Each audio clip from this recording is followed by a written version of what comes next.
Good evening, and welcome to the Monday, August 13th City Council special meeting. And we're going to be the purpose of this meeting is to hold a financial retreat. We're going to be discussing financial performance, current debt review, long-term finance model, financial indicators, and current revenue sources. So with that, we'll get started. Ben? Thank you, Council President Martz. Welcome, everyone, tonight. It's, in a nutshell, everything financial. And so this is sometimes for finance departments, this is our most exciting time, is when we can have the conversation and go through information number by number. I'm just kidding. So we're going to be talking tonight about a number of different pieces of financial information. We've provided the 2017 year-end report. We also have a 2018 mid-year report. Due to some staffing transition, we would typically have a quarterly report to the council to give you financial performance.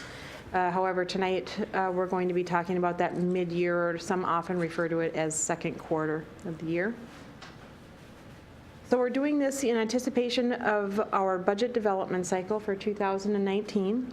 This is to give a perspective on where we've been, how we've performed, and also to talk about some planning going forward. You'll note in the information that the key section of the book is the financial model. This is an item that the ad hoc long-range financial committee has been working on. And as directed by the City Council, looking at ways to help with our financial stability as the council addresses transportation issues in the community. So with that, there are certainly projects that are identified in the 2018-2022 capital improvement plan. That document is not included in here. It is a separate resource that's available for the community as well as the council on our city website. So with that, we're going to be talking about a number of topics. In my cover memo, I alluded to what those agenda items would be. And so that is financial review of how we have performed, retrospective reports. We'll talk about where our existing debt is, just so that everyone can gain an understanding of what it looks like. Talk about the financial model and the assumptions that were used, as well as some example scenarios that were discussed by the ad hoc committee. And then we'll review some indicator information. This is a tool that was created last year to help us pave the way with understanding what warning trends we might want to be monitoring. These indicators are not in their entirety all the indicators that a community might look at, but we're starting with trying to understand how our financial condition might change should the council make a decision. And then we'll be talking about funding sources, both existing as well as there are some new source opportunities. It's not intended, as you can see, the time allotted to funding sources or revenue sources, because this is something that, as part of our budget development, we'll continue to have discussions on alternative revenue sources. And then, of course, other major projects that are not included in the CIP. So with that, I wanted to start on some financial performance. So I wanted to go into the information and take a look at 2017, this year-end report. This does start on what I think you have in your packet as page 1, but it is the 2017 year-end report, budget versus actual. So overall, the general fund, pretty robust ending fund reserves. Tax revenues were strong in 2017. Our development revenue, we saw increases, and we had general fund expenditures come in 5% below the budgeted amounts that were authorized by the City Council. Our utility enterprise funds are very strong as well, in good financial shape. The one thing I did want to note is that these are reports, budget versus actual. These are different from the formal audit of our financial statements.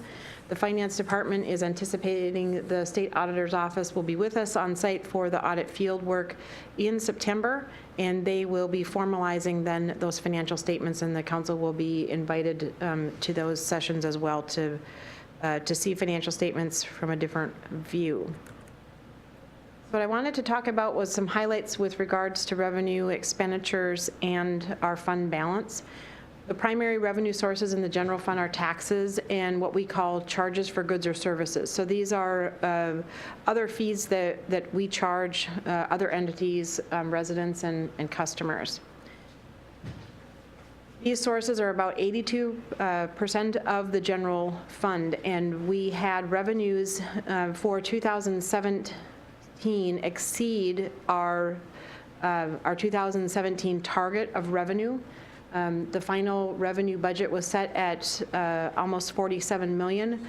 We received 109% of that, or about 51 million in revenue sources. The reason that I should back up a little bit about the revenue targets.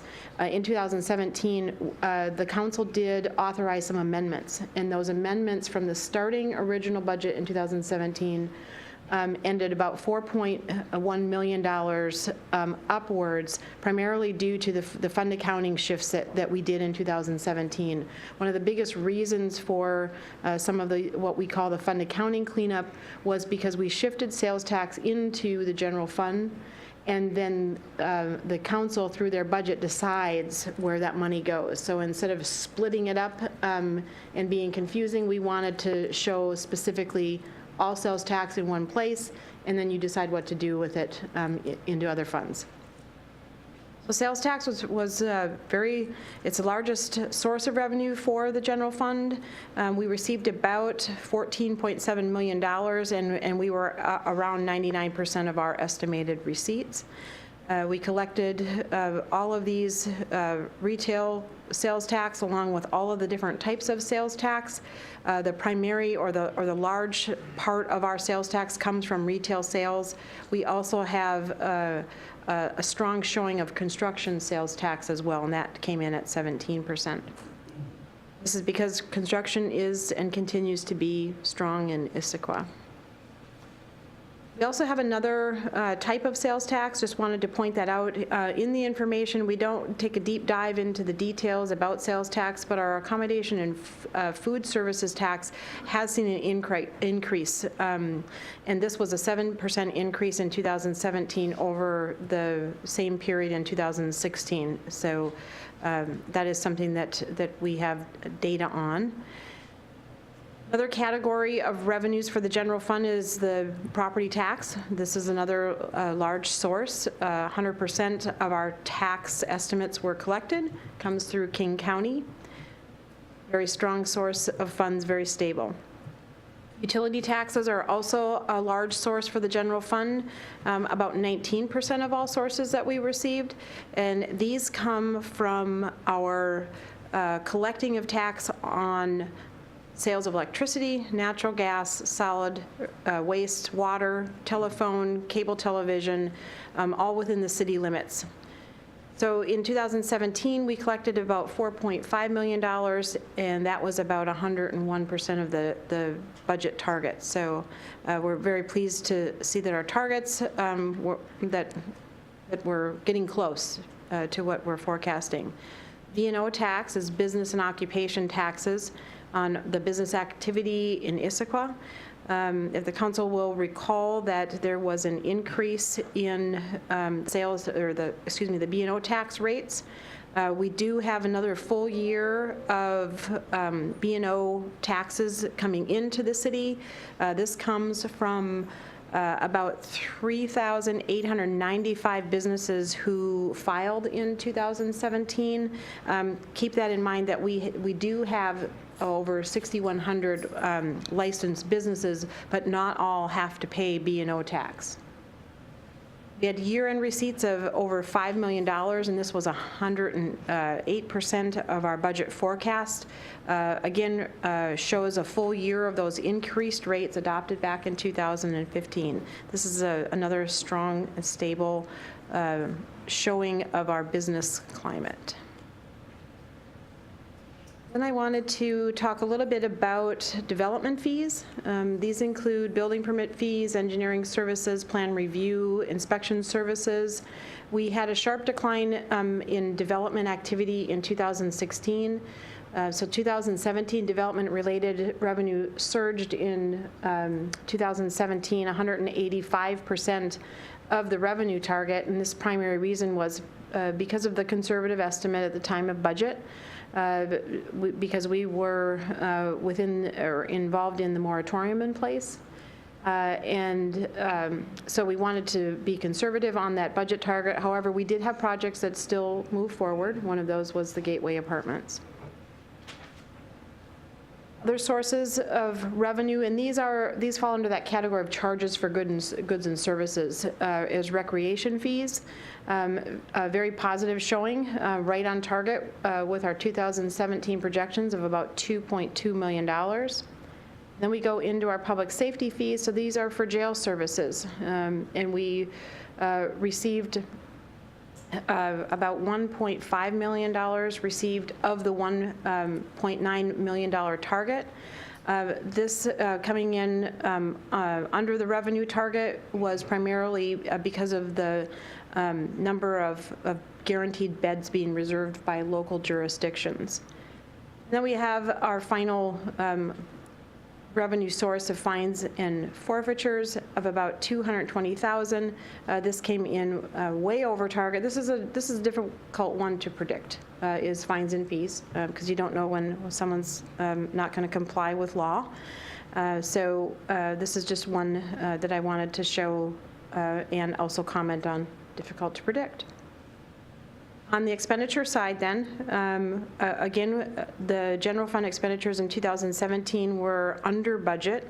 The general fund includes levels of service for police and fire protection, planning, community development, economic development, parks and recreation, and general government, administrative and financial services. All that comes from the general fund. Yes? Sorry, before you get too far into that, can I ask a question around revenues? And I'm actually sort of looking ahead at page 4. But, you know, as I look at major outliers, you talked about building permits, and I'm still not sure I completely understand. So we were at 296% of projected, and that was with a moratorium for the whole year. So how did we get there? You talked a little bit about a couple of things that were ongoing through the moratorium, but I guess how do we make sure in 2018 that we get a more accurate number? Because yeah, it totaled $2.5 million total, which is the largest share of the sort of difference from what was projected.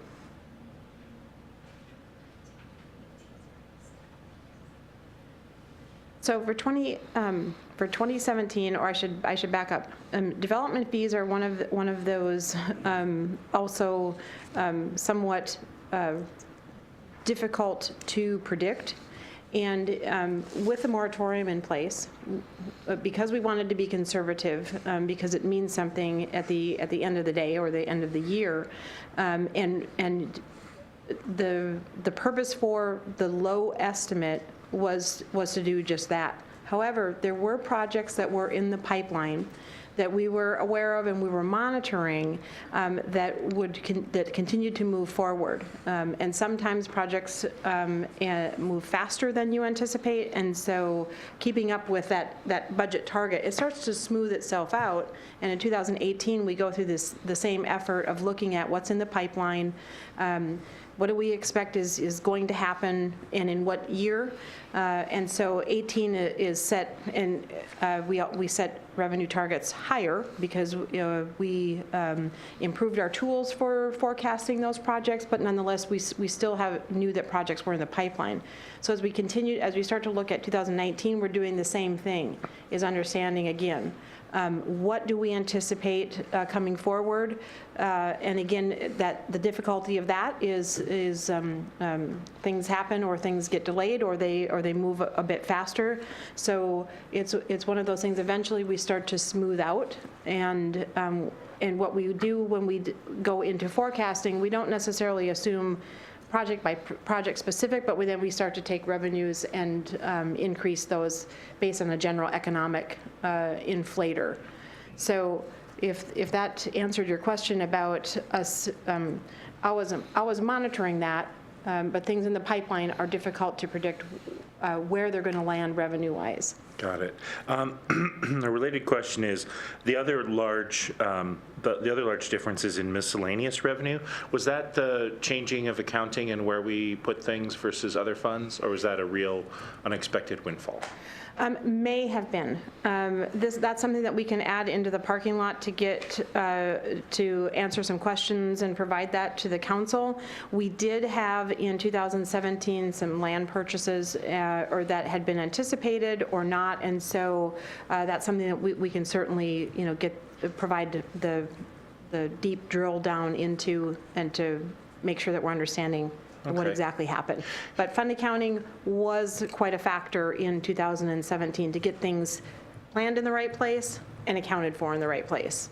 Because here's why I ask these questions. The overall point is that, I mean, how wonderful that we brought in more money than we thought we were going to, and we spent less than we thought. And I wish that my budgets for my personal finances worked that well. They don't. But what that does is it drives up our ending fund balance, right? And then when we go to correct that by spending money, and this isn't a problem per se, but we've seen recently in the community confusion about as we go to balance our various funds and keep our funds at the right levels, that can get confusing to the public, right? So in a perfect world, we would bring in what we think we're going to bring in, and we'd spend what we think we're going to spend, and that ending fund balance. I mean, again, it's a wonderful problem to have. Oh no, we have too much money at the end of the year. But at the same time, I think you get my point. So the extent to which, as we get into budget season for next year, I mean, I think historically we almost always are cautious in our budgets, and so we end up spending less than we thought we were going to and make more than we thought we were going to. But I want to understand going forward how that relates to these conversations about our ending fund balance and making sure the community understands that when we're not running deficits if we, correct across our funds and bring our numbers in line with our long-term financial policy. Mm-hmm. So the extent to which you can talk about that further as we get into budget season would be helpful. Absolutely, and you just alluded to the how you tackle fund balance when your reserves are over your target and reserves when they're under the target. And so in your financial policy, and that's something that the council addressed, was updating financial policy to be very clear on the reserve target moved last year from that 8% to a range of 15 to 20%. Policy also was very, very clear in those sections of it that said when the council has more revenues or more reserves than they want to have in their fund balance, then that's where the council has to have discussions about how to spend that money. That can be done at the budget development time, same thing, or it can be done throughout the year, knowing where you're at. If there's something that, like building permit fees that came in way over, that's something that the administration can start to work on to say, okay, now we have this as part of your budget amendment process, is to say, let's amend the budget and then let's use it for something. Same thing in the budget development, where council would maybe be under their reserve target, is where you would in your budget then want to correct that, bring it up, and so something may not get done in the year because you are just going to leave more in your ending fund balance to meet your financial policies. So we will continue, as we work on the 2019 budget, is to address the fund balance issue. We will be talking about that some tonight when we talk about the financial model and the assumptions and a pathway forward for tackling the transportation issue. Great, thanks. We can keep going. I will, thank you. Let's see, expenditures. Just want to give a brief overview about spending appropriation, the requirements that the City Council authorizes during the budget development cycle are typically for these major categories. They're salary and benefits. Just like a business, we have operating supplies. We have cost allocation, and that's one fund charging another fund for some service. And then we have professional services. We have capital outlay, and I just wanted to just make a quick note that capital outlay, it can be different. While it's still a capital purchase, there's a difference between capital outlay and capital projects, and it's all because of a threshold number that policy states. And then we have transfers from one fund to another, primarily for capital projects or debt service obligations. So in the information, I'm not going to go through department detail, which starts on page 6, but I just want to generally comment about 2017 and our expenditures. We had expenditures at about 95% of the 2017 budget of $52 million. We came in about 49, almost 50,000 spent. The expenditure allocations were amended from the original budget up about 5.2 million. And this was primarily due to, again, the fund accounting cleanup of transactions that we added because we put all the revenue in the general fund for sales tax, but we also added in a transfer out for debt service. So it's clear that all of that limited general obligation bonds, that payment comes directly from the general fund. We also had some budget amendments in 2017 that were connected to expenditures for the Talus Slide, the Trader Joe intersection improvements, Central Park Pad 1, King County Roads property purchase, the Gilman Lofts development, as well as some additional professional services for work in our development services department. The original budget, then I have listed out the ordinances for the public to note that these changes to the budget happened throughout the year. So then that leads us to fund balance. And fund balance is basically a measure of our liquidity, and it's important to note that this is always a forecasted amount until our financial statements are audited. So when you're looking at it, it's kind of like reconciling your checkbook, because fund balance or fund accounting is like little checkbooks. All the funds has a beginning balance, you put deposits in, you write out some checks for some expenses, and then after each line you have an ending fund balance. That's the same thing that we deal with in fund accounting. And so that every time we take in a deposit and every time we spend some dollars on goods or services, that fund balance changes. And so I always like to make it be known that the ending fund balance is something that we always try to have that new number as we go through the reconciliation process available for council. So the fund balance is, it is a source of revenue, though, as we just talked about, is that when there's a lot in reserves, you can spend it, and when there's not a lot in reserves, you've got to put it back there. So in 2017, the beginning fund balance was $16.5 million. Our 2017 revenues exceeded expenditures by over $1.5 million, and so that improved our 2017 forecasted ending fund balance of $18 million. Now we're getting ready to go through the audit field work, and so when we get to that point at this time of the year, where the 2017 fund balance is pretty, we're pretty close in that, unless there's something that we've seriously missed and significantly missed. But there's always a challenge. If I were to talk about prior period adjustments, we could be here all night. So 2017 ending fund balance equates to about 36% of our 2017 expenditures. So you can see that when we compare that to our target, our reserve target of 15 to 20%, we have a significant level of reserves at 2017. So with that, I'm going to just point out for those who are looking to understand this financial report, some of the information with regards to revenues are summarized and show in the different categories on page 4 of the report. The $51 million taken in. And then the next page is a summary of expenditures by the department, showing 95% of the amended budget spent or utilized. And then at the bottom of every fund, and you'll see this because all funds are included in this report.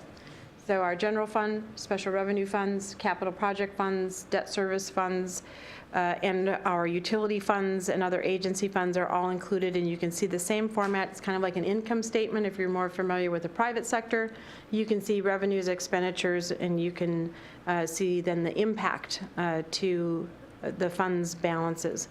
So that you can see the actual revenues over expenses were $1.5 million, beginning fund balance, change in fund balance, and an ending fund balance.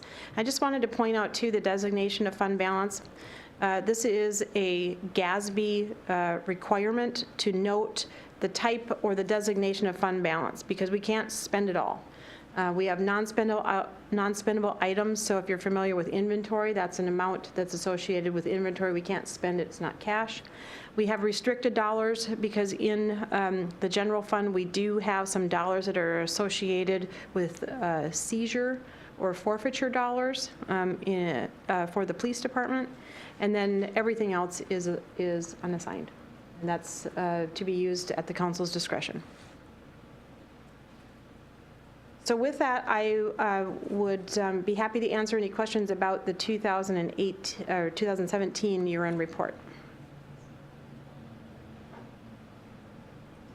Questions from my fellow council members? Nope. All right, let's proceed. Well, we're moving right along then. I'm going to move to the 2018 mid-year report. This is on page, I went too fast, I was over-clicking, page 49. Again, this is same format. I'm going to, I'll go through, again, some major highlights of this, but I just wanted to let the council know on page 49 that, again, this is an emphasis on the general fund. It is a snapshot of the fund activity prior to audit. And for 2018, we have no budget amendments. So this is something that the council will be addressing, some proposed budget amendments coming, but this report does not include those. So for 2018, as we are at the mid-year point, we continue to have robust reserves. Our tax revenues remain strong. The general fund revenues are at 48% of budget, and general fund expenditures are at 45% of budget utilized. Again, utility operating revenue is strong. So with that, we have the same categories of revenue. We have received about $24.5 million in taxes. Again, we have our large taxes being sales tax, B&O tax, utility tax, and property tax. There isn't anything that is kind of hanging out there that we're seeing that would be problematic for us to remain in that robust and strong economic cycle here. Property taxes are at the $4.6 million in collection. That's 52% of what we have anticipated. One thing to note about property taxes is that we don't receive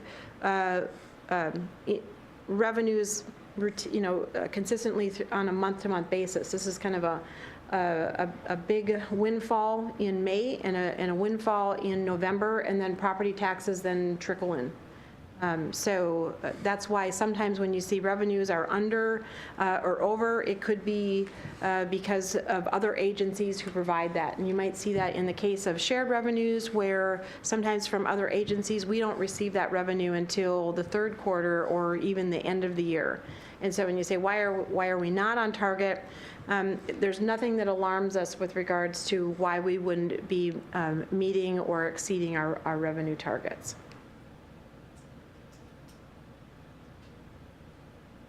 Any questions on 2018 revenues before I jump into expenditures?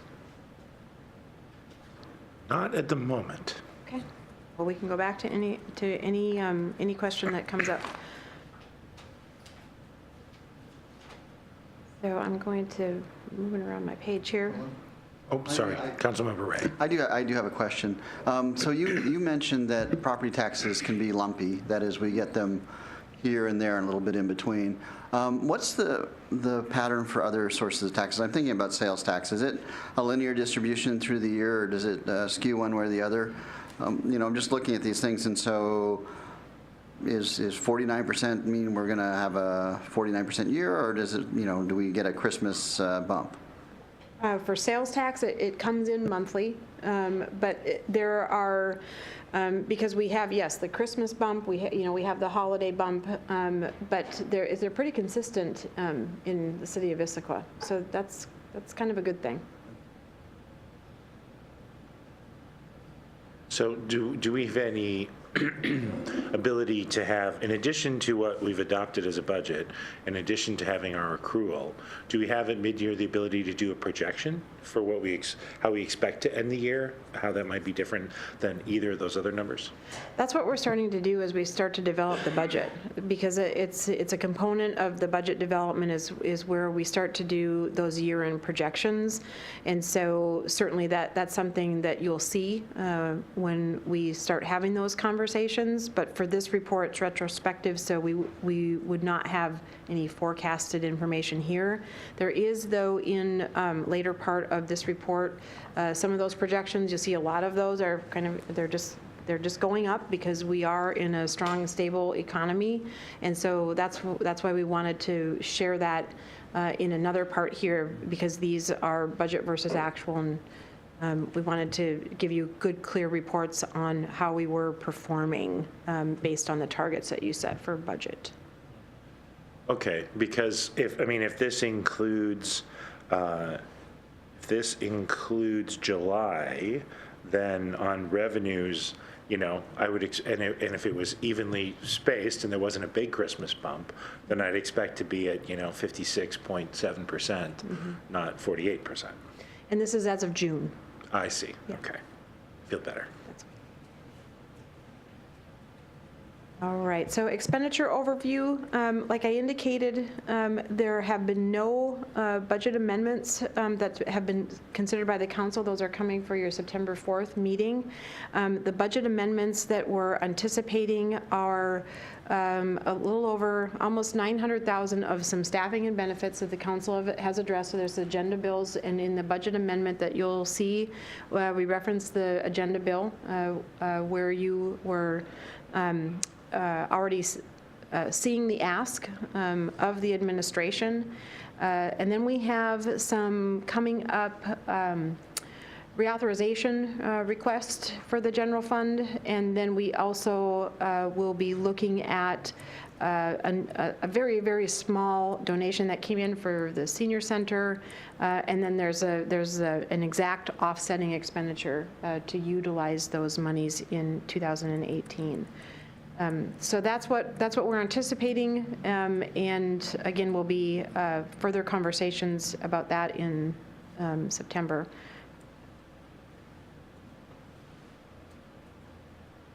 So that leads us to, again, might sound like a broken record, but we have a 2018 identified or a target general fund beginning balance of $18 million. Right now, revenues are exceeding expenditures, and so when you compare a very, very small revenues under expenditures from the budget side, on the planning side, and where we're at now, because we aren't matched with the revenues at 50% and expenditures at 50%, we're seeing that right now revenues are over expenditures, and so we have a fund balance of about $19 million as of June 30th. Now again, checkbook balance changes every time we add money and we pay bills. So that dollar amount has already changed. Again, we do have a significant balance, though, over the council's financial reserve policy of the 15 to 20%. We're pushing on 40% at this point, right? Yes, we are. On page, I'm just going to refer to, we're actually, from the calculation, the percentage of expenditures, because we have $19 million and we have only $23 million of expenditures out. Yes, so we are at the 50% target, but if you do the math on what we've actually spent to what we would have, we're around the 80+%. But again, yeah, but these are snapshots. Right. You wouldn't compare the end of the year to a half year, right? Correct. You compare it to, but it's still, even if we were to take this number and compare it to any sort of projection of through the end of the year, it's going to be something like 40%. Yeah. Councilmember Ray. So kind of along those lines, and it's almost the same question I asked on revenue, but on expenses. I mean, did we see some underruns in first 2 quarters that we would not expect to see the same underrun in the second 2 quarters? That is, are there things that, for instance, let me just use a for instance, if we had some salary savings in the first 2 quarters and we filled the positions, we would not have those salary savings in the second 2 quarters. Do we have any data that gives us some indication about will this trend continue, or will we see ourselves bumping back up to the budgeted level? Well, what I'm seeing is that there may have been, if there were some delays in some projects or studies to get underway for 2018 that had been identified in any of the departments, if those had been delayed for any reason, then you would see some that are under their budget. But then if they've gotten these projects underway, then we're going to see that smoothing out and utilizing their budget. Now, that doesn't mean that there could be something else that creates a hurdle for departments to spend what they had anticipated, but we would want to then capture that in any budget amendment if it was going to be significant. So there isn't anything that's out there that is cause for concern with regards to not getting to our expenditure targets. But we'll be knowing that, and again, because we're going through the projection process through the budget development, departments are working with the budget analysts to anticipate what they're going to be spending throughout the remainder of the year. And so that's ongoing work that's happening now. Councilmember Winterstein. Thank you. Jen, do we keep track of any other non-accounting balances such as headcount, like budget versus actual? Like we expected to have so many, we got this many. Your question was on headcount? Yeah, it's like it's a non-accounting balance. Sure. I mean, we had a budgeted number of FTEs. And So would it be possible? I mean, if this budget versus actuals, we have a budget, we have an actual, we have variance. Mm-hmm. If that's something that can easily be provided to supplement this information, obviously we don't have it tonight, but I think that maybe next time, we sit down for a real budget meeting. If that's easy to get, I'd like to see that. Thank you. I appreciate that. We'll put that in our parking lot and get that information as we have those additional conversations for budget. Thank you.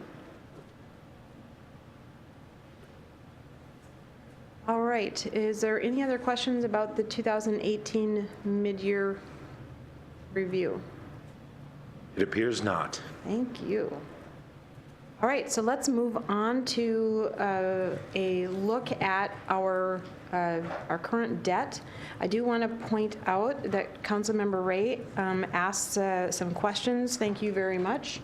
And there was a revised page that was provided because the charts were flipped. And so when you're looking at the second page of the debt review, and I'll grab the page number here, 196, you'll note that the chart in the packet of information that went with the unlimited general obligation, debt obligations should have gone below with the limited general obligations. But I think we can all see, and I'll talk quickly about what this information means. So the city of Issaquah has a AAA bond rating, and this is through Standard & Poor's. This is because we have healthy reserves, as well as a significant level of debt capacity, so you could issue a lot of debt. There's not a lot of cities in Washington who have a AAA rating. And so we maintain that rating as we stay current on our market conditions, and we contract with a bond advisor to help us with how the marketplace is tolerating the potential for bond issuance. Just wanted to provide the council with a note about the low interest rates, and what a current trend that's in place is that we, instead of going out for these more formal bond issuance, it really depends on the bond issue, size of it, everything that goes into that. But the trend is that we would go out and solicit a bid privately from banks, and we're getting very favorable rates. So for example, when we issued the last portion of the park bonds last year, that was great rates, under 2%.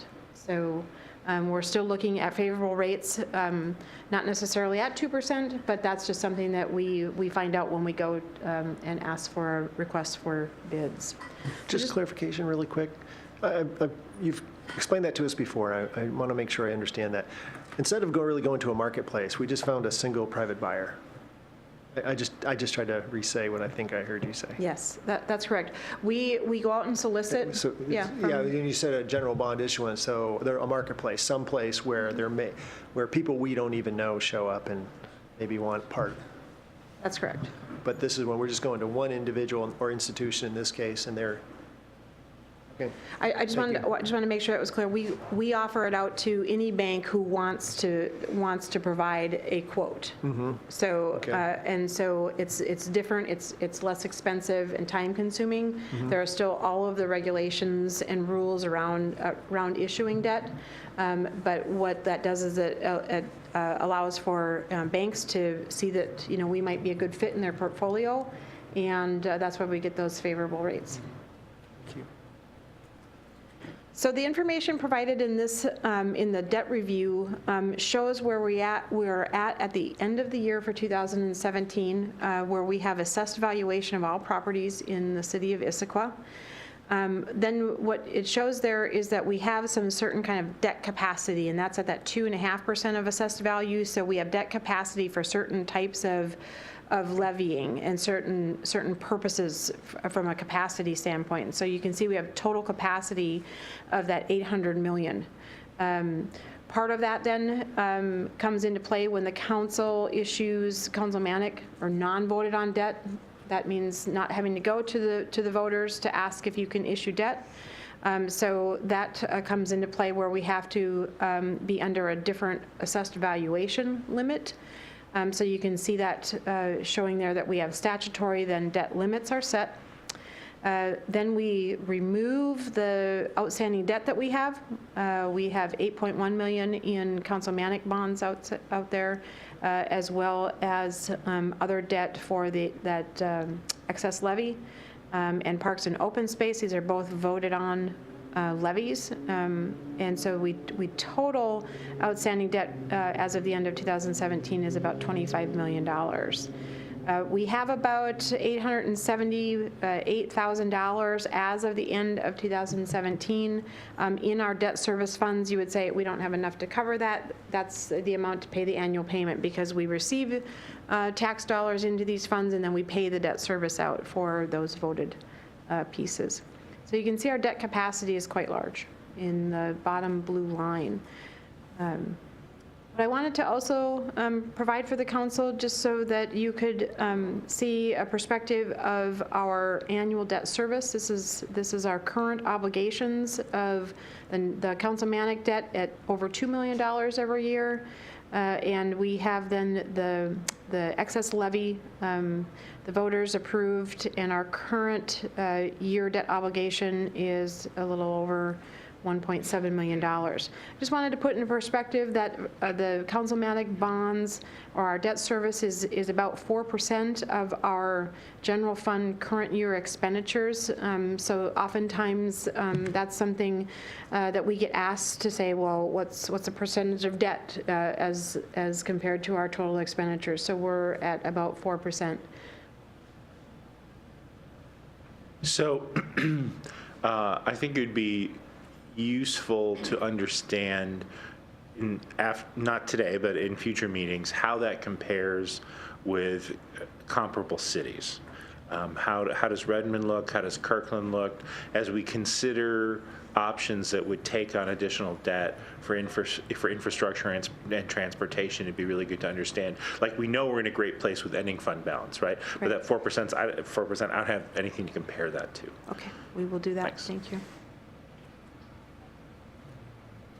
All right, the next page then, if you take the amended report, you can see visually that our unlimited GO bonds, or those are the bonds that had voter approval, that those amortization schedules run out about 1.5, or that's at 1.7, out till about 2026, and then we start to drop down. So that's the bond payment starts to go down, principal and interest, as we then run out and those bonds mature in 2033. Then we, if we compare then, and we'll be talking about this when we talk about the financial model, the graph that depicts our limited GO obligations. This is the councilmanic bonds. You can see that we have a debt service payment of about $2 million. Well, very quickly we're going to start to drop. And so in 2019, 2020, we're starting to see our obligation annually drop $500,000, and so eventually we would have no debt, and so this is something that I wanted to show and depict this way, that we would start here then, and when the council starts to make a decision about debt, issuing debt, to see how that would change, and there is a picture of that when we are getting into some of our assumptions in the model. Any questions on our current debt? And again, the revised page was sent out to council prior to, just right before the meeting. So it looked like a quizzical look, but no hands have. Councilmember Hunt. So the debt obligation for the non-voted is flat for longer than for the voted debt, and so I'm just, so my question is, why is that difference in the rates so much later for the non-voted debt?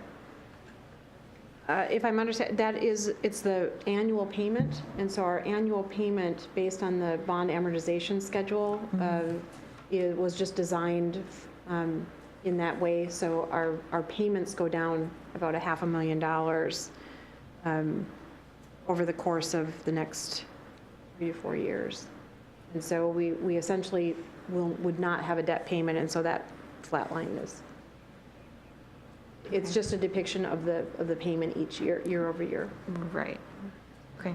Yeah. But I'll ask the question maybe slightly differently. Have we exercised non-voted more recently than voted? Like, these schedules, you know, it's just, there appears to be more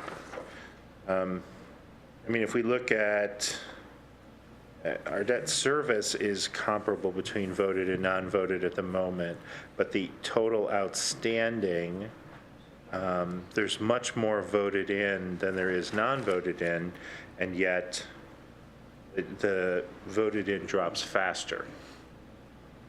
Well, the voted in drops faster in, I'm just trying to, because we just issued the last piece of the park bonds, and so that is also included in our annual payment for the voted-in bonds. And that is the structure of the repayment of the bonds. So I'm not sure if I have an answer to say why one is more than the other. The council has not issued any councilmanic debt for quite a long time, and so that's why you see basically no debt obligation. But the council didn't, or the community voted to for the excess levy, and so therefore that was a bigger amount of money. Sorry, is this the chart that's backwards? It is the chart that's Okay, backwards. so it wasn't corrected here. Okay. I thought it was corrected in this version. Okay. Not corrected in the book version. Okay. We do No, have, I totally get it now. Okay. I thought this was the correct. oh, my apologies. Okay, now that would explain why I was utterly, was that why you were confused? Several people, that was why they're confused. So state that again, state the correction again, please. So the correction that was in the original printed fiscal forecasting book, if you take the two charts, they were flipped. So it was a copy paste. This is correct. So the charts are correct. They were just under the wrong categories. So this is the corrected one. No, this is not the corrected one. Oh, it is the same one. There was an amendment after what added, so thank you. There. The 96? Yeah. Could you go back? Sure. To make it larger, is that what you're saying? Not larger, make it smaller to show the comparison. There we go. Yes, this is the correct one. Councilmember Winterstein. Thank you. Don't leave, Tina. Okay. Dare to be a master of the document. You go back to page 103 of today's packet.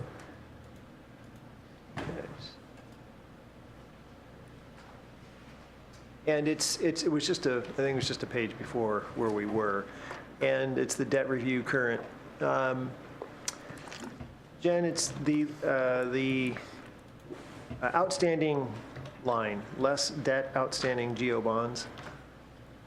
There is no longer. That was pretty wild. Okay, this is not. Which page number? It's page 95 of the original packet. Keep going up. Right Right there. So so midway through that table, less debt outstanding. You see about 8.1 in Councilmatic, 7.7 in excess, parks and open space, 9. Those are as of when? Those are as of 12/31/2017. Okay, all right, okay, I see that date there. Okay, now I see that date jumps out at me because I was comparing those to those are the exact same amounts they were at the end of September 2017 as well. I was just, because I was looking, I know I had that, I was looking up to see what we actually had councilmanic bonds for. I'm not sure, I can't recall off the top of my head what we're using the councilmanic bond for. So I looked in the old budget and then I noticed these numbers are exactly the same. Because we know, because we have the amortization, and so we know what the outstanding debt is at the end of every year. So it's something that we could see, that we would have the same amount for June. If the report said June 2017, we know what our ending debt would be at the end of the year. And so Okay. I think we can do we can clarify that better, that this is This is based on the amortization schedule, so So that it number just- wouldn't change. It just so happens that those amounts exactly match as of September 30th, 2017 as well. We knew what those balances were, so we should that- have noted that they were the balances identified for the end of 2017. The report was just dated September, and it wasn't the outstanding bonds as of September, it was as of the end of the year 2017. Okay, it actually said, yeah, it says September 30th. Okay, thank you.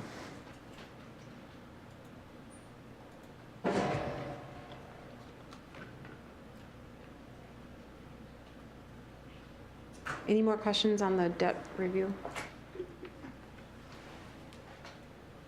Actually, I did. sorry. And what do we, not since I've been on council have we issued a councilmatic bond. So the current bonds for, councilmatic bonds are paying for what? Well, the councilmatic bonds, Anybody know off the top of their those, heads? off the top of my head, they were for,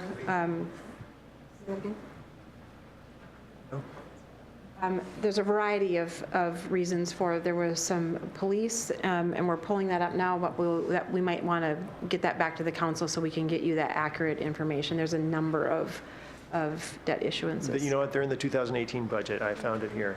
Highlands Park, I can answer my own question here. There is 2006, 2007, 2009, and 2014. Oh, there's some 2014? Highland Park facilities. All right, so it was under our watch? Okay, thank you. Some of us. Some of you are off the hook. Shall we proceed? Any other questions? Nope. Nope, all right. All right. Okay, so let's talk a little bit about long-term financial model. This is on page 97 of the original packet. So as we talk about incorporating council long-term goals and financial strategies, we wanted to provide a way to look at not only where we've been historically, and if some of you remember, because the financial model is in a little bit different format, because it was big sheets, big spreadsheets, and a lot of information, and so we wanted to synthesize this down into a way that we could quickly have a conversation about where's our baseline, where's our starting point, and if we do A, B, C, or D, how does it look? And so we've integrated some potential general fund debt service obligations for projects that are planned in the CIP. This is something that the ad hoc committee has been working on to help the administration present this information in a way that would be useful for decision-making.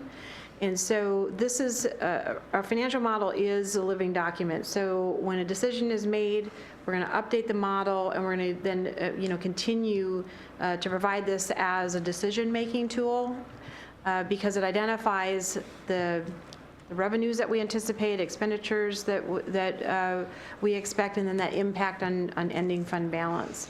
And so we look to do a conservatively objective measure of our forecast because we just didn't want to be too optimistic. So the model provides a baseline scenario, and I'll walk through those assumptions here in a little bit.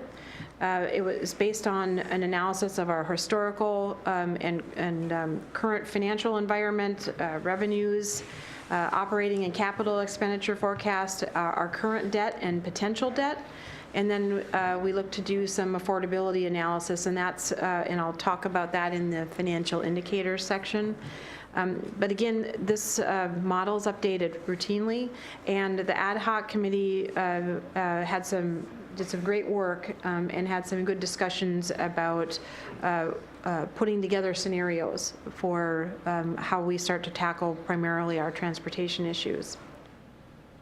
So the next page, I want to just briefly cover the assumptions that were used in our financial model. What you'll see, this is on page 97. I want to make sure I'm given the right page number, 98, excuse me.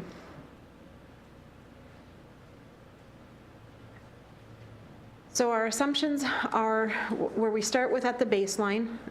We used an assumption for general economic growth for revenue unless otherwise noted. And so we used 3% for most of the scenarios with the exception of scenario D. We also then, going down the rows, use specific revenue assumptions for economic growth. And you might see that some might be the same, and you might say why. B&O tax we see as increasing 3%. It's based on the 3-year average. We wanted to segregate that out because it's a major source of revenue, just like we segregated out sales tax and property tax. And so you might say that's just kind of irrelevant, but if we wanted to look at a scenario where it just had a deep decline, it was available to do that in a scenario. Sales tax increasing, again, on a 3-year average is at a 4%, so that's obviously more. And then you see property tax, because we're subject to the state law, the limitations of 1% plus any new construction growth. And you'll see NCG, that is what that means, new construction growth. So that's added on top of the 1%. And then we wanted to add in a possibility of a new revenue source. And we put in new revenue because we don't know what that is. That is something for these future discussions of the council. On the expenditure side, then, we used a general economic growth for expenditures unless otherwise noted. We talked about, do we just have one for both general, for revenues and expenditures? And so we wanted to separate it out in case we wanted to have a scenario that said revenues, we don't see any good outlook, and expenditures are just going to keep rising. So then we have specific expenditure assumptions, and what we did in the baseline is we wanted to make an assumption that we had annual new staffing for enhanced levels of service. Now, we didn't define what that level of service was, but an enhanced level of service. So new staffing, we wanted to show about 3.5% each year, so that we were always assuming that there would be some growth in FTE. We also wanted to put into play, and this is primarily where some of the biggest changes come, because for tackling some of the transportation issues, it means issuing debt and paying a debt service payment and paying principal and interest payment, and that's what we were just talking about, what we have in our current debt. We also included the obligation for the transit-oriented development, and that is included in the baseline. It's also included in any scenario change that you see in the line above. But we did include that because that has also been that has been already obligated in some cases. In the baseline, the 2018 budget adopted, this does include those budget amendments that I talked about earlier, and that is those staffing changes and the reauthorizations for a couple of projects. One comment, I think of probably many. In the annual debt service obligation as a percentage of expenditures, in the baseline 4%, I think that should just be clear that we're just talking about councilmanic bonds. This has nothing to do with any voted in debt. Right. This is us just using existing cash flows. There's no debt here. It has its own restricted funds.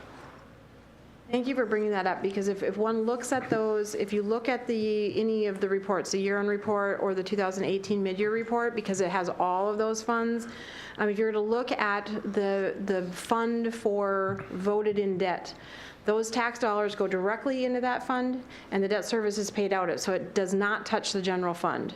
It's the councilmanic bonds where the general fund has to transfer some dollars to that fund, so you see a transfer in, and then you see the debt service going out. So thank you for bringing that up. Deputy Council President Batiste. So thank you, Jen.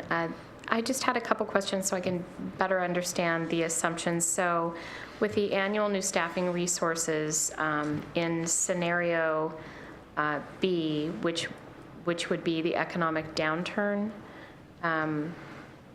you were still having 3.5% for new staffing. Okay, and then likewise on scenario B, where there's an additional source, you still have that at 3.5%. So across the board, really seeing that in the assumptions anyway. Yes, we left that flat because then that would kind of align with a more conservative, objective approach, is that we may have added staff and continue have to add staff for delivering levels of service, and certainly that's something in an economic downturn, is that is it a short chill? Is it a long-term recession? And so there still may be a plan going forward to continue to add staff, maybe not at that level, but it was just a way to show that we routinely are continuing to add staff to ensure that we provide quality levels of service. Okay, and then the general economic growth for expenditures is also at 3% for the economic downturn. So just again, flat across with your assumptions. Okay, I'm just trying to better understand. Thanks. Councilmember Winterstein? I want to pick up on something Mariah just said. So I'm missing the point about an economic downturn. Scenario B as an economic downturn? D. Oh, I thought you said B, so my mistake. That's why I'm looking at this. And Yeah, I guess up above it says scenario B. Up above it says scenario B. Okay. You're right, scenario D, we've got a B and a D. Sorry. Okay. It was D that I was talking about. okay, thank you. So I'm kind of curious, and maybe this is something for, to bring back, but I think Deputy President Batiste brings up a really good point, which is if we're having an economic downturn, we're probably not adding 3.5% in staffing. I'm curious to see what would happen to that chart if we flattened out both the revenues and the expenses.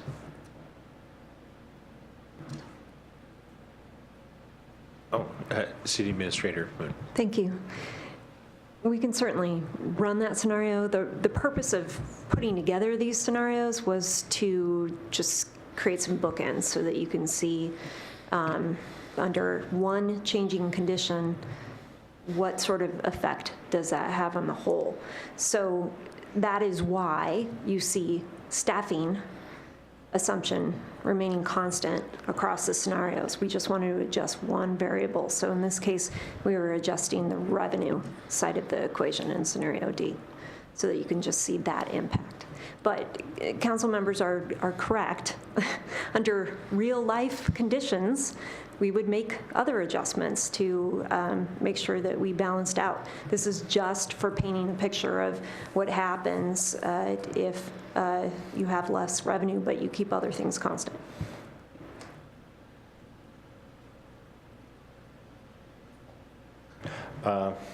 Deputy Council President Batiste. Thank you, Emily. So that was really the purpose of my question. So with assumption modeling, that way as you're trying to look across, you're able to compare apples to apples. Great, thanks. Councilmember Winterstein. Thank you. I think before we move off this page, those that didn't have the opportunity that the rest of us did in committee to review this, I hope this is really the time to challenge some of the assumptions that we have, or at least understand them. I'd say maybe not at this point. Let's really make sure we understand each one of these before we move on. And I know that some of the things that we wrestled with in committee, where you can, like the head count, for example. I think the original proposal was just a fixed number, and we said no, let's do it as a %. We thought that would be a better model. And then this idea of scenario A was everything in the transportation TIP, but we fund it ourselves. We don't go ask for any dollars. All of the unfunded portion of the transportation TIP. It's existing revenues.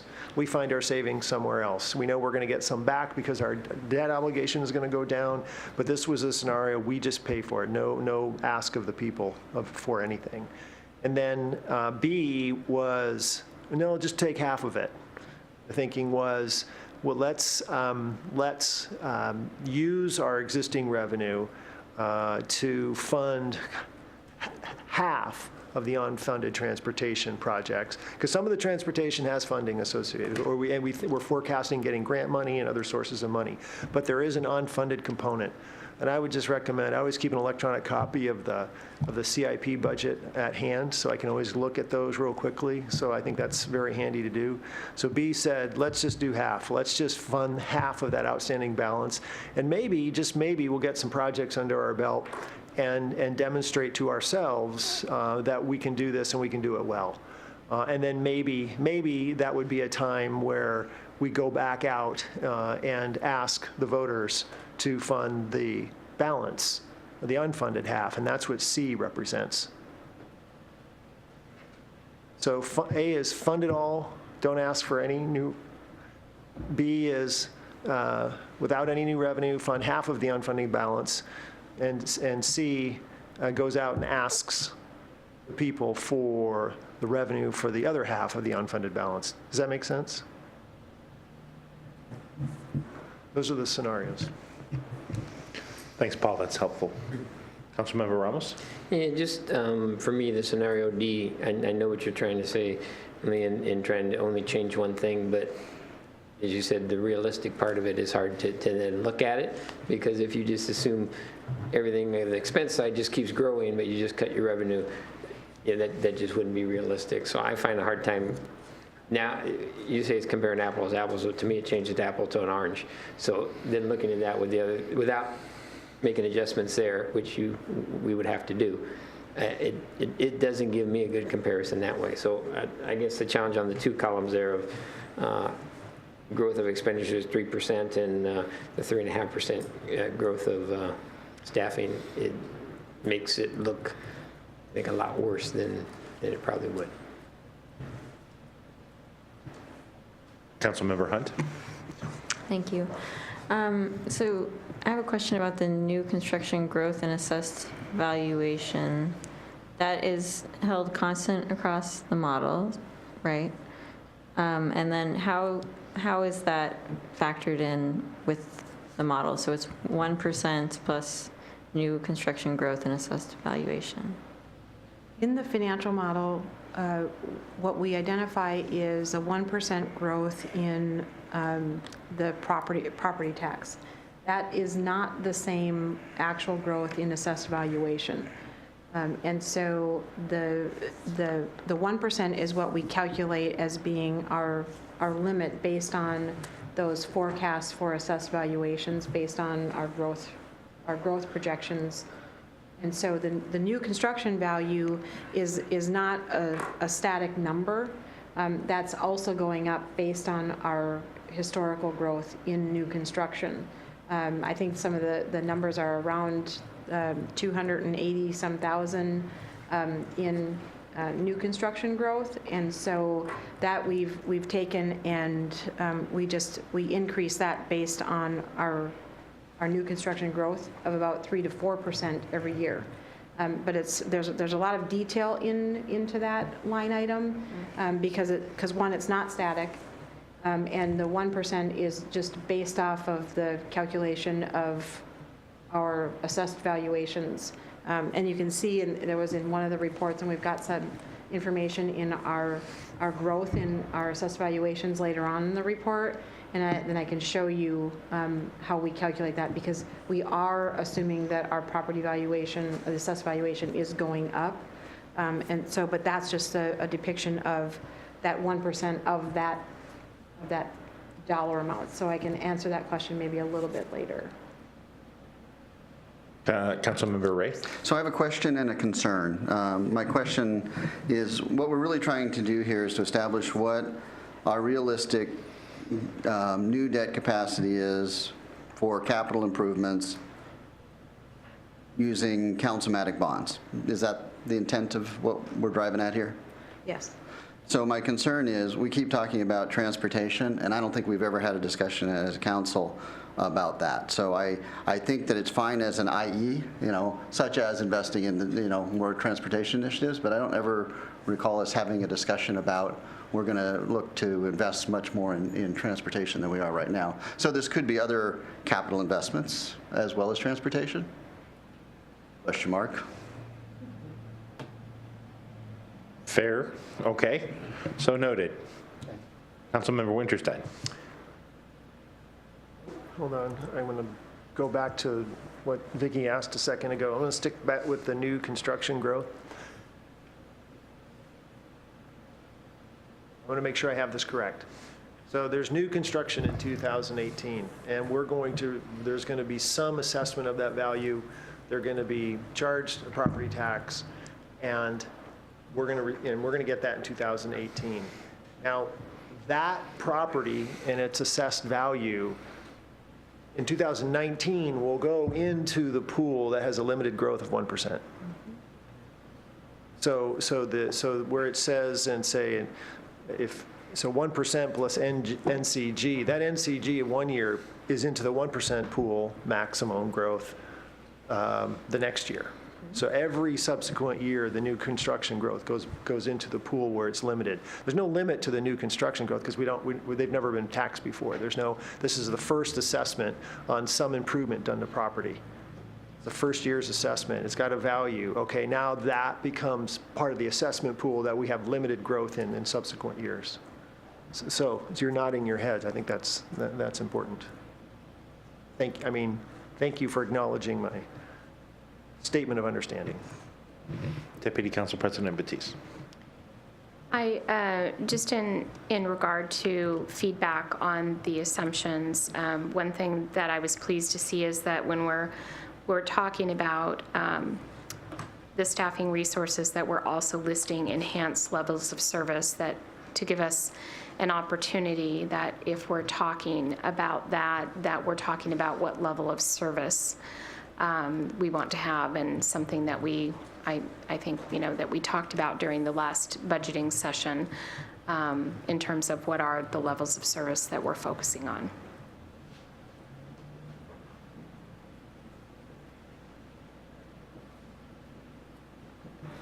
Any other questions or comments at the moment? Oh, all right, let's proceed. Okay, thank you. Next page is really the key page in most of this report because it's a chart, and it has what for this discussion purposes was to show all of the baseline ending fund balance, and this is general fund, how the ending fund balance is forecasted. So the baseline, scenario A, scenario B, scenario D. So what happens then to the ending fund balance forecast when we lay it all over into one chart? And so what I wanted to point out is just some of the colors to show that with the baseline, you can see that the purple ending fund balance starts at, they're all starting at the same point, starts at the just below $20 million and pretty much skyrockets because one of the main reasons is there would be no more debt that would be issued, because you can see in the assumptions we're assuming additional staffing, we're assuming expenditure growth at 3%, we're assuming revenue growth at 3%, some a little bit higher sales tax. And so you can see that this is the purple line is a very positive picture doing only those things that are in the baseline. Now that doesn't mean that we've identified specifically, but we've identified a level of assumptions that we would move forward with. I want to jump over and then talk about the scenario A, which is the orange line. And this is the exact opposite, because this is what I think was referred to when we were talking about in our ad hoc committee as the apocalypse. And so you can see that ending fund balance starting at just under $20 million goes severely downward into the negative realm. And so I just wanted to give you both ends where we've got baseline and we've got scenario A. I just wanted to then point out the green lines in between are the council's reserve policy. So you see the dark green is where the ceiling for your reserves are identified in policy, and then the light green is the floor. So that's the 15% of those expenditures. So you can see that's kind of our target. So we've got the scenario that identified if we tackled every piece of the unfunded transportation projects in the CIP, that we would not have enough not enough money in our ending fund balance in order to accommodate. So that is just not a sustainable scenario. Then we go into scenario B, and that is the blue line. And you can see that the blue line does dip down in a few years, primarily because we have existing councilmatic debt. We still have a payment, but as you could see in the amended graph for the debt that was provided, you can see that those debt obligations were going down. And so what the blue line depicts is that we continue to pay that debt. If the council chooses to issue debt for tackling some projects, we would dip down into our reserves to do that, all things being the same in the assumptions. But then we would start to come back up because, again, existing debt obligations drop off. But what this shows is that it's about a $2.1, $2.5 million annual debt service. And so basically what this scenario shows is that we're going to continually have about that level of debt service, about that 4%, 5% of expenditures towards debt obligations, councilmatic bonds. So that's the blue line. That scenario C then was a scenario that added in a source of revenue to help either offset and remove some of the obligation of the general fund. But you can see the yellow line is pretty close to the baseline because the assumptions showed about 1 million in the first year and then kind of ramping up to about a $2 million revenue source that would help to offset the general fund paying the debt obligation. So that again is an upward movement and does not impact or dip into our reserve targets. And then we have the scenario D, which was to show that revenues would be declining, but our expenditures would remain the same. Also shows that we would go into an unsustainable mode, and that certainly, as Administrator Moon indicated, is that yes, the reality would be that the council would be reacting to offset and reduce expenditures should revenues decline. But this was a way to depict the scenarios to try to give a good, clear understanding about if there was one scenario versus another. And so I would like to hear feedback and certainly questions of the council. Councilmember Winterstein. Thank you. 2 questions. Do you recall, why did we start scenario C when we did? It looks from this, it's almost like next year. But I mean, that wouldn't be, we wouldn't do that, right? It would be a couple years down the road rather than so immediate. The assumption showed, in the assumption it shows 1 million, 2 million. So it showed an example of, and I'd have to look at the start of the year, that we wouldn't just, it wouldn't be a start at the beginning of the year, calendar year, and all of a sudden we knew we were going to have $2 million. That's why I had the $1.2 million to show that we would not have, that full source of revenue. Well, I'm just saying from these numbers right here, C tracks with the baseline immediately. Mm-hmm. And it seems to me the new revenues would more likely kick in. C should track with B for a number of years before the new revenue kicks in. So we basically, it looks like we're taking some new revenue almost immediately with C. I'm just thinking it should kick in a little bit later. Does that make sense? You guys making sense? So that was my first question. But do you have a response? I mean, We'll provide the year as to when it actually was, when the scenario C revenues were kicking in. It started around, if you look, about 2022. Okay, so I would expect that C curve to take off, we should track with the B curve all the way to 2022 and then start sloping up, rather than starting right in 2018. So I think it would look a little bit different. Okay. So think about that. I fully understand. Okay, Yeah. all right. Then the other question is about that scenario D. It doesn't, again, it says in the assumptions, I guess is this supposed to be like a 1 year in 2021? Or is this like we go zero, it looks like we go zero in 2018 and just stay zero forever in terms of the general economic growth? And I wonder, see that? So this downturn in 2021 doesn't look like, it looks like it's a downturn starting in 2018 per these numbers that are in this chart in front of us now. So I'm actually looking at the previous page and seeing the numbers, but while I'm looking at this chart up here. So and so that is a scenario where we just have this zero growth forevermore. Okay, so and that's pretty extreme. And I'm not sure this model run even reflects that. Oh, it does, okay, it's tracking with B until 2021, okay, and then it's just assuming from 2021 onwards we're at zero. Okay. So that one makes, okay, now I get that one, because that one's tracking with B as it should until there's a downturn, okay. Councilmember Hunt.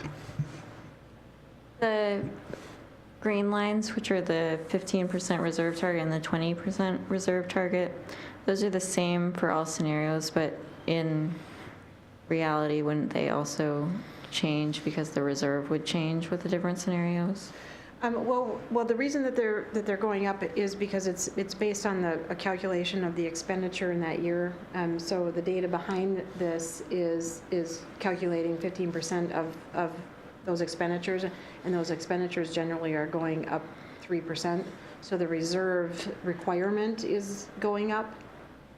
It is based on the baseline. Because they're all at 3%, right? So there's no variability in that one. And they're all at 15% and 20%. So one of the things that's interesting about this is, I feel like this is, we jam the knobs one way and jam the knobs the other way and see what it sweeps through. And it's, it's also thinking like, okay, if I add lots of salt, no salt, lots of pepper, no pepper, and in the end, there's going to be some combination of salt and pepper to make a zesty meal. And it seems like something that sort of qualitatively looks something like the scenario B outcome, right? Where you get down towards some number that is somewhere close to where our reserve goals are. And that's through some combination of what we take on councilmatic and what we fund with alternative revenue sources. But, I'm just sort of doing a spoiler alert from where I hope we get to down the road, which is something that looks vaguely like this. Maybe not, quite so beautifully, right, just skimming the 15% line, but something that looks kind of like this, that brings us down towards our where we want to get to with our ending fund balance. And then in terms of it, hockey sticking back up, to use a good Minnesota term, later, we can figure out how to deal with that as when we get to that good one of those other good problems to have. Thank you. The purpose of the different scenarios was to do just that, was there a pathway forward that was planned? And then according to financial policy, that the council would be adhering to that is that you have a planned use of your resources, your reserves, and that you have a plan, because when we look at some of the indicators, you would say, well, operating deficits are not a good thing. However, if there is a plan to go into the green, in this case with the colors chosen on the graph, is that you're doing something, and you're working on issues, and this is a financial depiction of what happens if you issue new debt. And that was primarily the purpose for coming up with these, the financial model is to try to tackle some of those issues regarding transportation.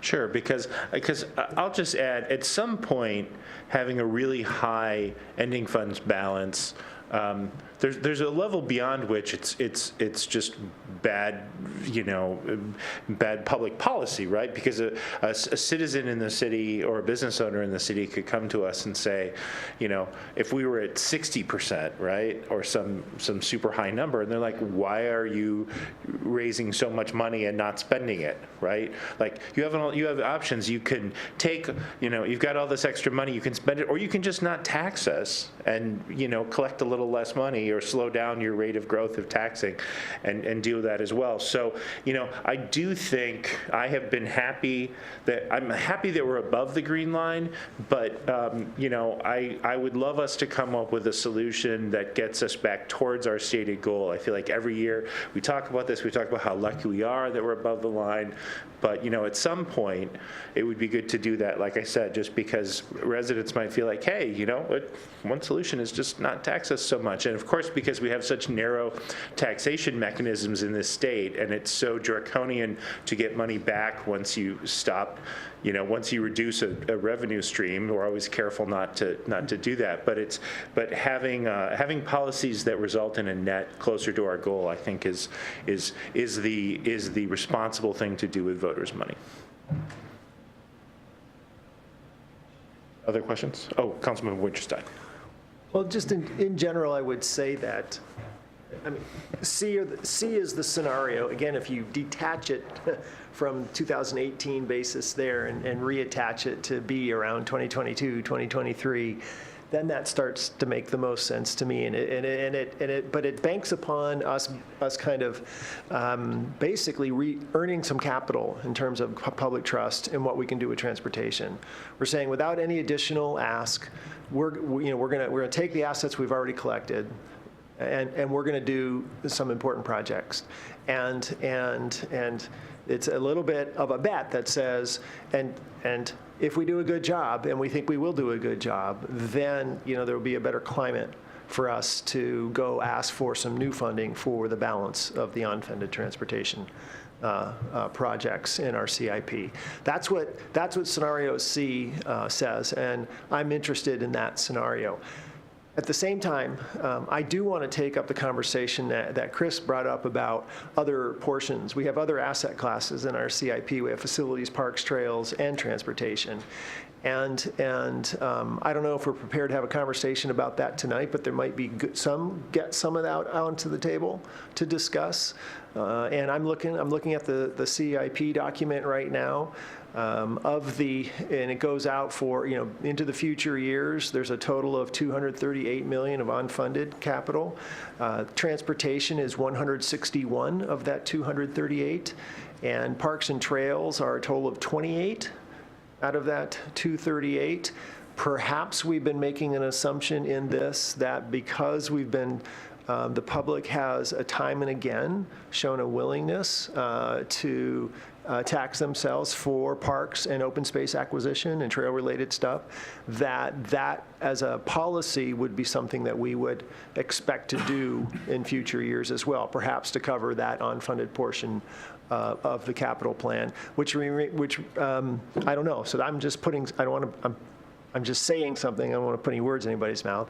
And then the facilities part is all in the future years, which means it's out beyond 2022, and its unfunded portion is $48 million. So that's twice what the parks and trails is almost.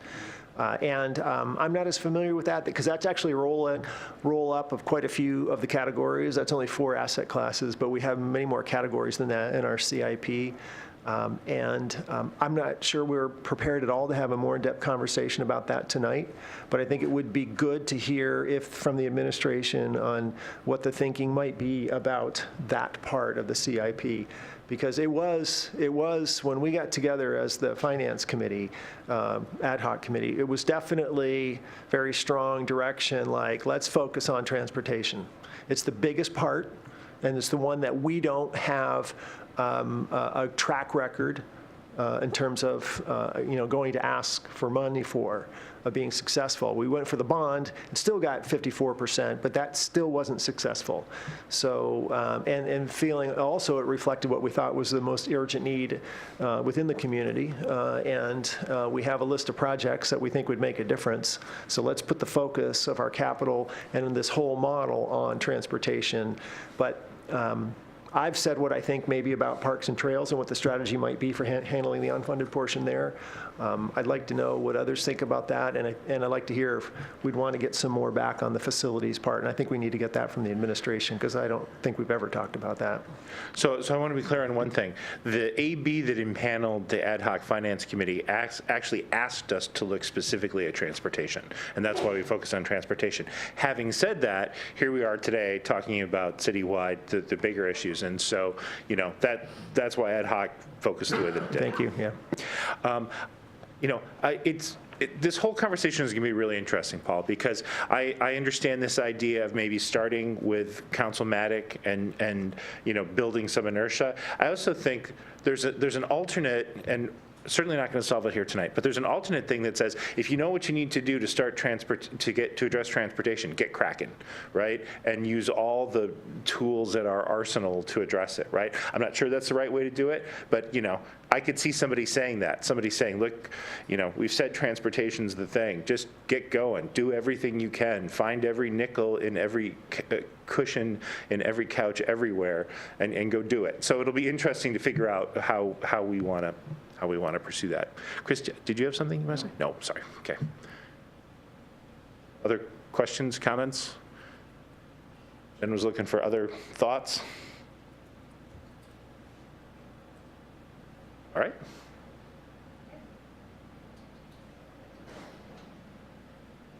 All right. I'm just going to quickly go through, because like I said, that this page was probably a page that we could have just had maybe a smaller packet, and we could have talked specifically about the model.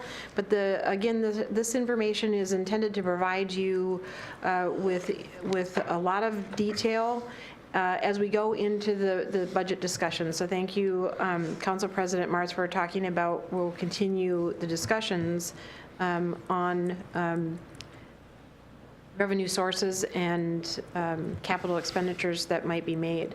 I want to then jump to financial indicators, because this is where we are getting into kind of testing how we're doing.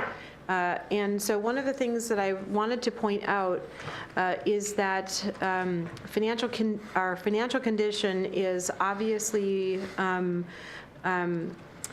something that we want to make sure that we have the ability to maintain existing levels of service, and that there are things that impact. There are local and regional economic disruptions that often get in the way of what we need to do to meet demands. And so what we wanted to put together, and this is the same as last year, but if you remember that these were the large pages again, we shrunk these down and pointed out some retrospective and historical information about where we've been, and I'm going to talk about each of the indicators that we have developed information for. Also, just wanted to point out that there are a number more indicators that would impact our environmental and organizational factors that contribute to our financial condition. So that would answer perhaps Councilmember Winterston's comment about non-financial. And so I just wanted to make that point, that those are in the overall kind of matrix, and I'll walk through that. We're in the process of compiling this information, and just kind of wanted to let you know that how you would read the first page is that we've done some work on the indicators 1, 2, 3, 6, and partial of 7. We continue to add data to our mastered data, and we'll continue to then go out and look for comparative information from other communities as well. So nonetheless, I wanted to just briefly go over that our indicators are based on our baseline.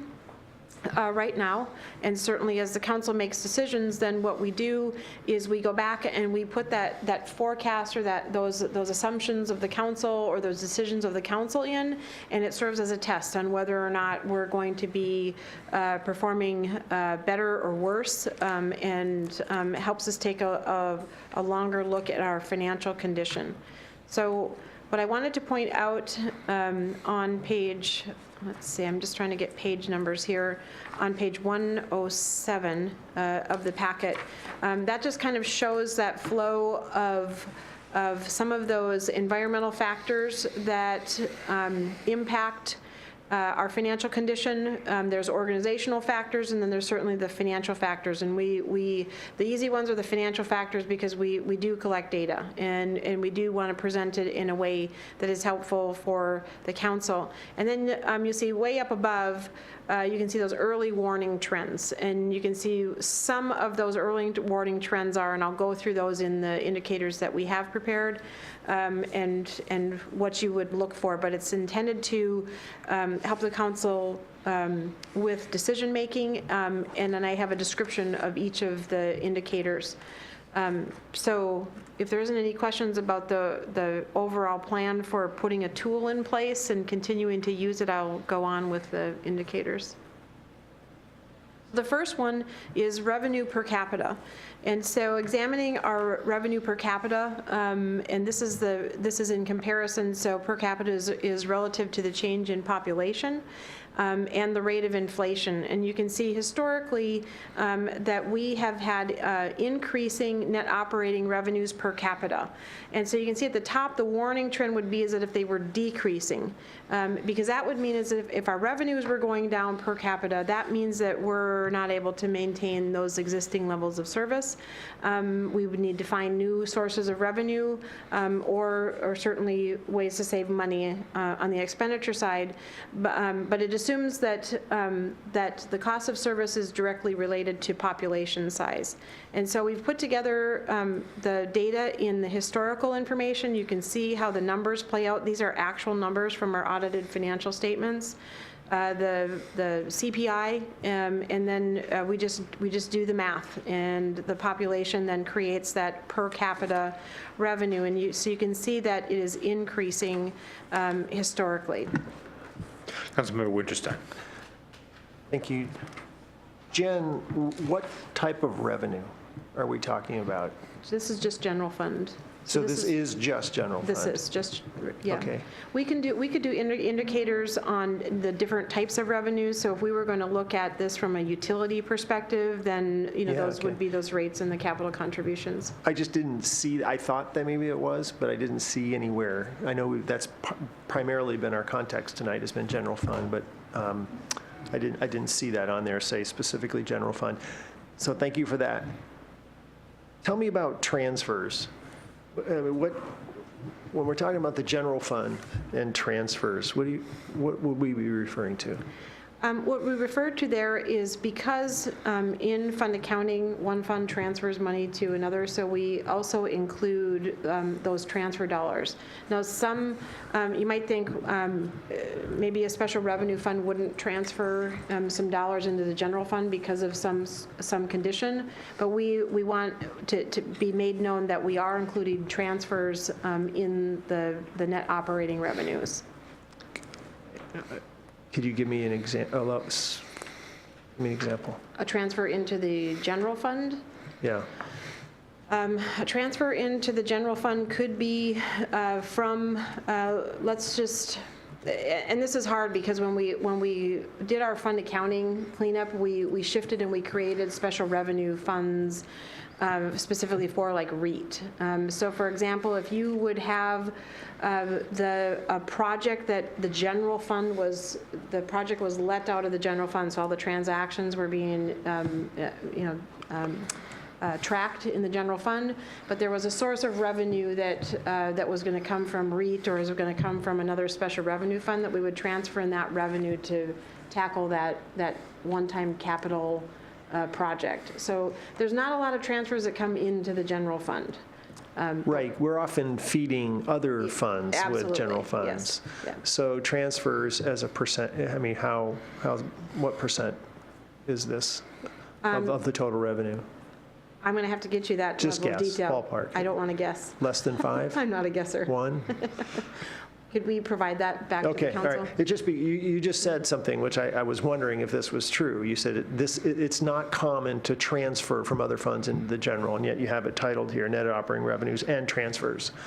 Like transfers had some significance, and I just wasn't aware of what that was, so. Yeah, there was significance in 2017 because there was $1 million transfer from because of the Mallard Bay property, and so there was a transfer into the general fund, so, yeah. The transaction that confuses us constantly. It never stops confusing us, okay.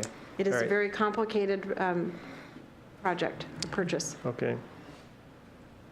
So, I'm confused by this. First off, are these in real dollars? These are Or- actual dollars, revenue. No, I know they're actual dollars. Are they in real dollars? In other words, have you corrected, are these in 2017 dollars, all back NPV'd to current? In other Yes, words- they are real. So in what year are they then? They're in 2017 dollars, they're in 2013 dollars? What are they in? They are the actual for that year. These are the audited financial Yeah, statements. that's not what I mean by real dollars. I mean, is it corrected for a certain year's currency? Because they were in the past, on the big spreadsheet, they were corrected for inflation, basically. Because otherwise, what I have to do here is I have to take these numbers, and then I have to compare it to the CPI and eyeball it myself, right? What you want to do is you want to divide these numbers out by the CPI to get real dollars, right? I think. So take that as for an offline. I believe on the big spreadsheet, we corrected for two things. We corrected for population, and then we corrected for inflation, right? Which should have given us per capita in real dollars, right? Not just per capita. Because the thing that I'm confused about, and I'm not ready to say I'm alarmed yet, but I thought that at least before last year, the big chart showed us essentially flat in revenues, more or less, in revenues per capita in real dollars over time. And the first 3 years of this chart is anything but, right? The actual operating revenue goes up 19.4%. The operating revenues transfer per capita goes up by 17%. Meanwhile, the CPI only goes up by 3.8%. I don't think that's what previous years, what we called the big chart, showed. I think it showed over a reasonable length timeline that those numbers were flat. Because if those numbers aren't flat, then it means that the cost of governance in the city is going up.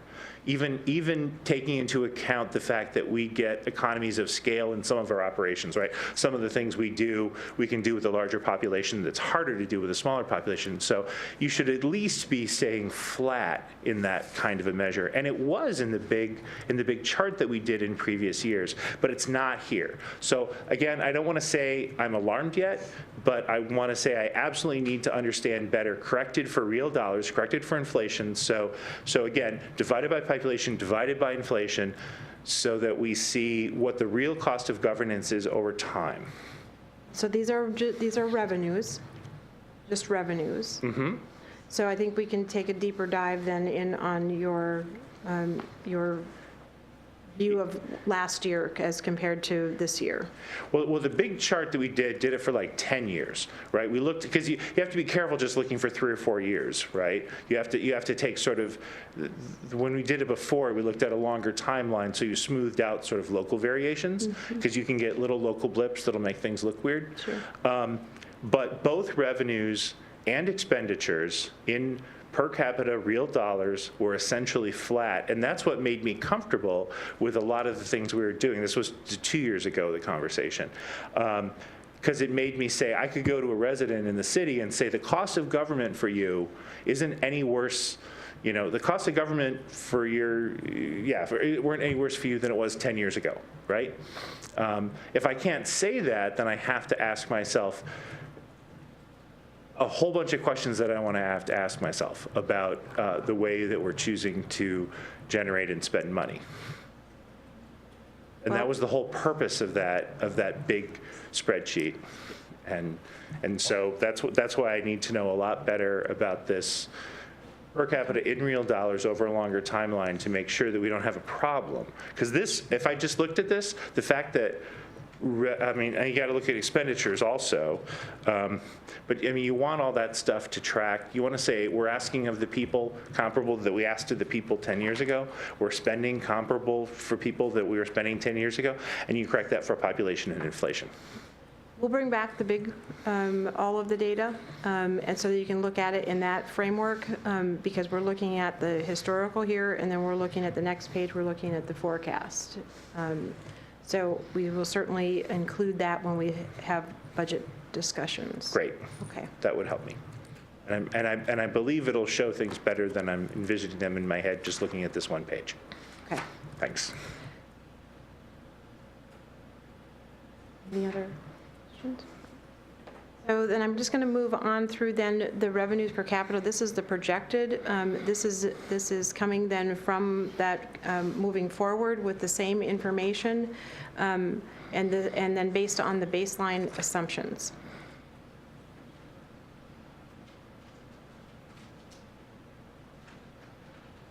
The indicator 2, which is expenditures per capita, I do want to point out that the warning trend would be, this was a correction, and it is in the page 111 replacement that was supplemental materials. This was a typing error, and it should say increasing net operating revenue expenditures per capita. Obviously, with changing expenditures, if expenditures are going up relative to population changes, that would mean that the cost of providing services is outstripping the community's ability to pay. It also indicates, too, if there's an increase in spending that can be greater than accounted for, then the inflation or the addition of new services. And here's the replacement page to show the warning trend would be increasing net operating expenditures per capita. Again, we show the same information from a historical perspective from 2013. As Council President Martz indicated, last year's sheets had information that had significantly more historical data in there. And so our shift to move some things around, we will again do that deeper dive. But you can see in the expenditures again, when we try to depict that in charts, we show per household and per capita pretty much the same in changing from one year to the next. There was a question by Councilmember Ray with regards to what happened in 2021. I provided an explanation on that. This was some of the impact of our debt obligation, our annual debt obligation dropping off, and the general economic change in expenditures is 3%. So we don't have a full 3% year over year. So in a couple of years, we have about 2%. And so we have population changes increasing at that 2% level. And so all of a sudden we have this blip in that third year because our debt service has dropped down and the change year over year is not apples to apples.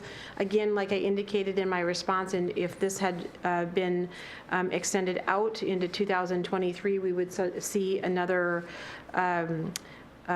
a funky change in expenditures per capita expenditures and per household expenditures to go upward similar to 2021. So we are seeing, so the sign that says warning trend would be increasing net operating expenses per capita, and that's exactly what we're seeing. So we've got the warnings, we have warning sign. Mm-hmm. Okay? Yes. And so per capita expenditures over 4 years have gone up 26%, but CPI has only gone up 10.3%, so we're outpacing inflation. So that's hypothetically a problem. Again, it looks different than when we talked about this either a year or two ago, but this concerns me. It's noted, and we'll go back and make sure that the information provided and what changed in this depiction.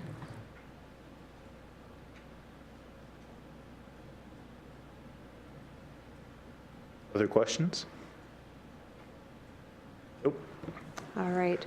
Indicator 3 is operating deficits. The warning trend is increasing general fund operating deficits. I talked a little bit about this when we were looking at the financial model, when we were looking at scenario B, that it would look like it was an operating deficit. Again, this occurs when expenditures are exceeding revenues. It doesn't mean that the budget is out of balance because reserves are used, because reserves are a source to be used to fund services. And so it does mean that in a current year, it does mean that the government is spending more than it's receiving. There could be things like an emergency in one year and then not the next. But for the most part is that an operating deficit in one year is not a cause for concern.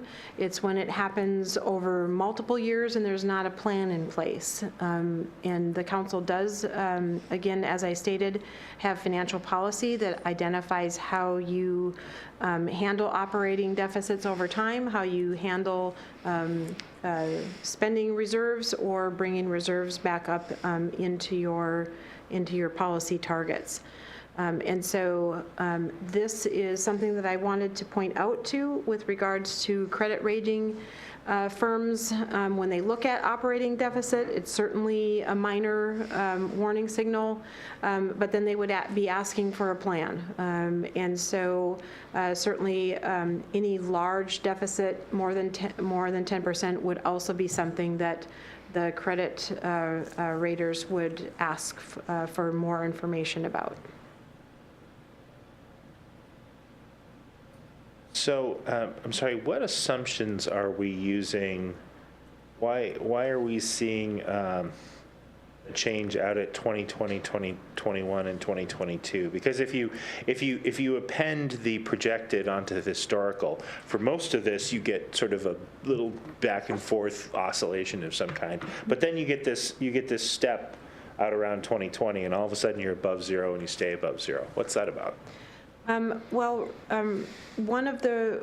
One of the things that we've talked about was where our debt service starts to be reduced, and so this does not include any new debt right now. This is just a look at where we are currently. But that should help us, right? That should make it better for us. And that's why you see the operating deficits on the projected side going above the negative. Sorry, an operating deficit is a good thing? Well, I'm not saying the operating deficit is a good thing. This is just how we're looking at this indicator based on the operating deficit, revenues over expenditures in every year. So as we go into the outer years, in the baseline, the color, I'm going to go back to the color of the line, there was no operating deficit in some of those years, in the outer years. Now I'm super confused. A deficit, so a positive number means a deficit, or does a positive number mean a surplus? The positive number means a surplus. Thank you. Okay, now I get it. So rising surpluses would be a warning sign? No, it would not be a warning sign. It would be, the warning would be that if we continue to be in the negative, then that would be problematic. But in this case, our current revenues over expenditures forecast shows that we would not have operating deficits, so therefore there would be no warning. Right, okay. Nothing to warn us. I would heartily encourage either calling this operating surpluses or inverting the graph, right? Because the title on the thing is the positive value of the thing, right? And this is not a measure of operating deficits, this is a measure of operating surpluses, right? This is a measure of operating deficits because that is the warning. But in this case, in these scenarios, in these forecasts, we do not have one. So certainly, I think this is how the indicator Jennifer, let me tell you, as a math person, the warning says increasing. Increasing in this chart is not a bad thing. Decreasing is a bad thing. So some combination of the warning sign and the title of the chart and whether you choose to invert the chart or not, but anybody that is not a math person or not a finance person is going to be very confused by this, okay? I'm quite confident that that's the case, because you see the increasing, right, on the warning, and see this that. number is increasing, and that's actually a good thing, right? But it took some time for me to work through what that was. So I just ask that you consider whether there's some combination of how we word this and how we show this that makes it more clear for anybody who's going to take a look at this. Because I'm sure that if I'm confused, there will be other people who are We confused. will work on depicting it in a better manner and a better framework so that the community can understand it. Thanks. Before we move on, Tola, could you explain it to me so I can understand? Yeah. I really do. I want to understand. I'm not tracking you. Sure. So Above the line, nice and calmly. above the yeah. line is a surplus. So what chart, what page, what chart are you looking at? I I'm want to at make sure I'm in the right. old page 114. Right. Operating deficits historical is the top chart. So above the line is a surplus. Which chart are you on? The top one? The top one. Either, they're both the same. For both of them, above zero is a surplus, below zero is a deficit. Okay. So when you go back one page to increasing general fund deficits as a percentage of net operating revenues, that would be a warning trend, right? What that means, Okay, wait, hold on. okay? You're moving on too quick. Warning trend would be increasing general fund operating deficits. Deficits. So the deficit is increasing. If the deficit is increasing, that's a warning sign, So, okay, it's, right? That that's would right. So the correspond to a deficit is chart- growing. What's that? That's a deficit that's growing. Right, which So the corresponds to a negative chart. value is getting larger. Yes, so it means a chart that has an increasingly negative value. That's right. Means going further into deficit. That's right, okay, all right. Okay, so what is your concern? My concern is that, first of all, if I see something that's titled deficits, I'm used to the title of a chart being the positive value of something. And secondly, if I see increasing, I think, oh, it's increasing. So we've got a problem. You lost me right there. Where are you seeing the word increasing? What are you talking about? Under the warning trend would be, It says increasing general fund operating deficits. yep. You're So free to what is- disagree with my Well, no, concern I'm trying to on this understand. So what's the problem with that phrase, increasing deficits? Because I look at that chart and that chart's increasing. So we've got a problem. No, we don't. No, it doesn't. It's not increasing. It did from 13 to 14, the deficit increased, and it took a little dip in 15 to 16, but it's, but The value of the chart is increasing over time. Moving up and to the right. Yeah. but Up the and to the right is deficit's not increasing. growing. I know that. Okay, I don't, okay. Again, you're free to disagree with my concern. Well, I hear what you're saying now. Yeah, I don't, this is You clear. don't share my concern. Yeah, this is, Gotcha. I see that this, I know that a growing negative number would be a bad thing. We're not seeing a growing negative number, Gotcha. so that's good. All right. Councilmember Ray. Jen, thank you very much for your earlier responses to my questions. They were real helpful. The one that I want to kind of dive a little bit into is here, because in our projections for 18, we're showing a deficit of $923,000, and right now we have a surplus of $1.2 million.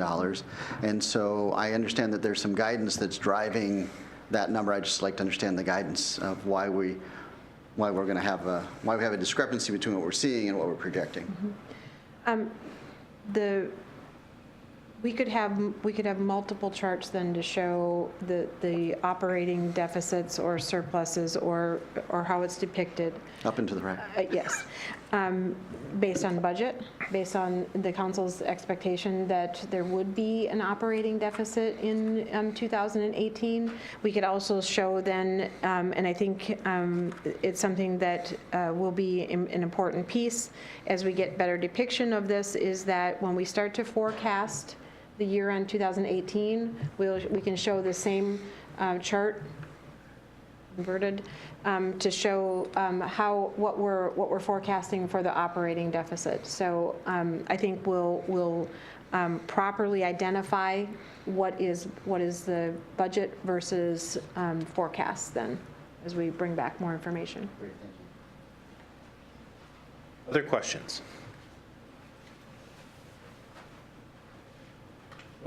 Okay, thank you. Indicator 6, this is capital outlay. This is one that commonly, and again, this is general fund capital outlay, but this is just another indicator that in the warning trend would be that 3 or more year decline in capital outlay might mean that there are some challenges with keeping up with vehicle and equipment and the maintenance of that, referred to as maybe capital outlay. So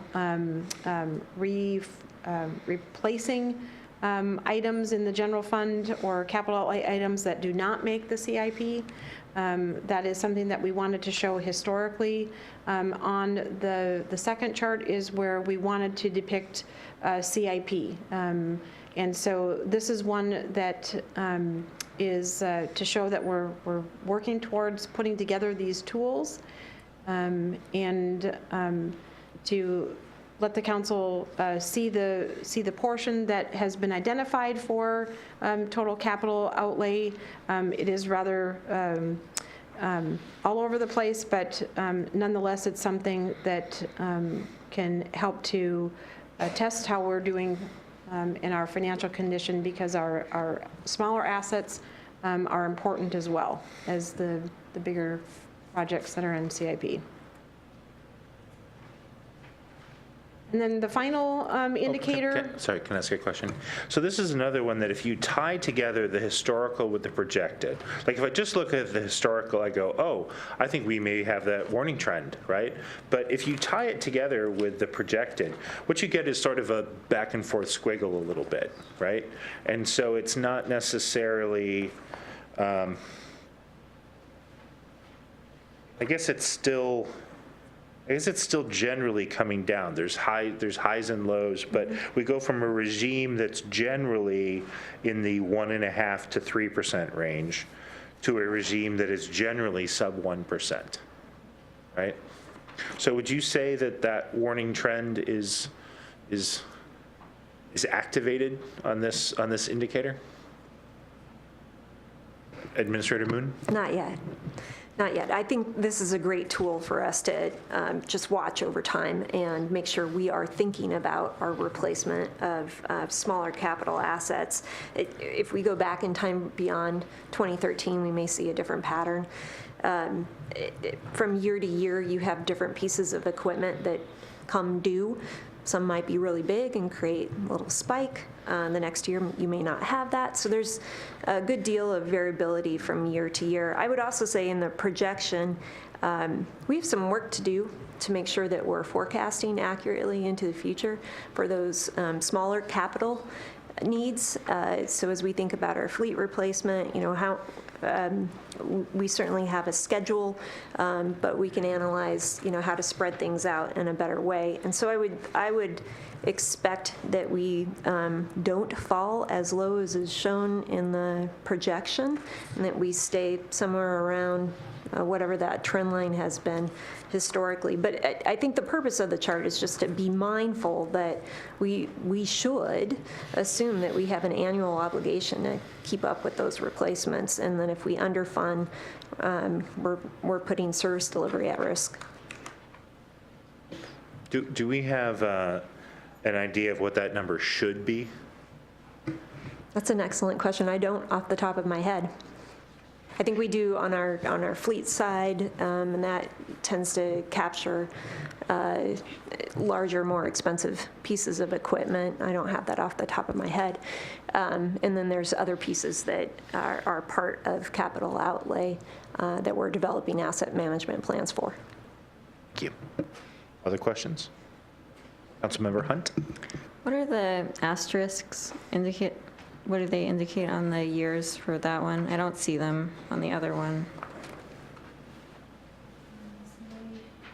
Excuse me, this may have been a change in the formatting, and so I'll need to get what that note is, because that didn't get transferred. Okay.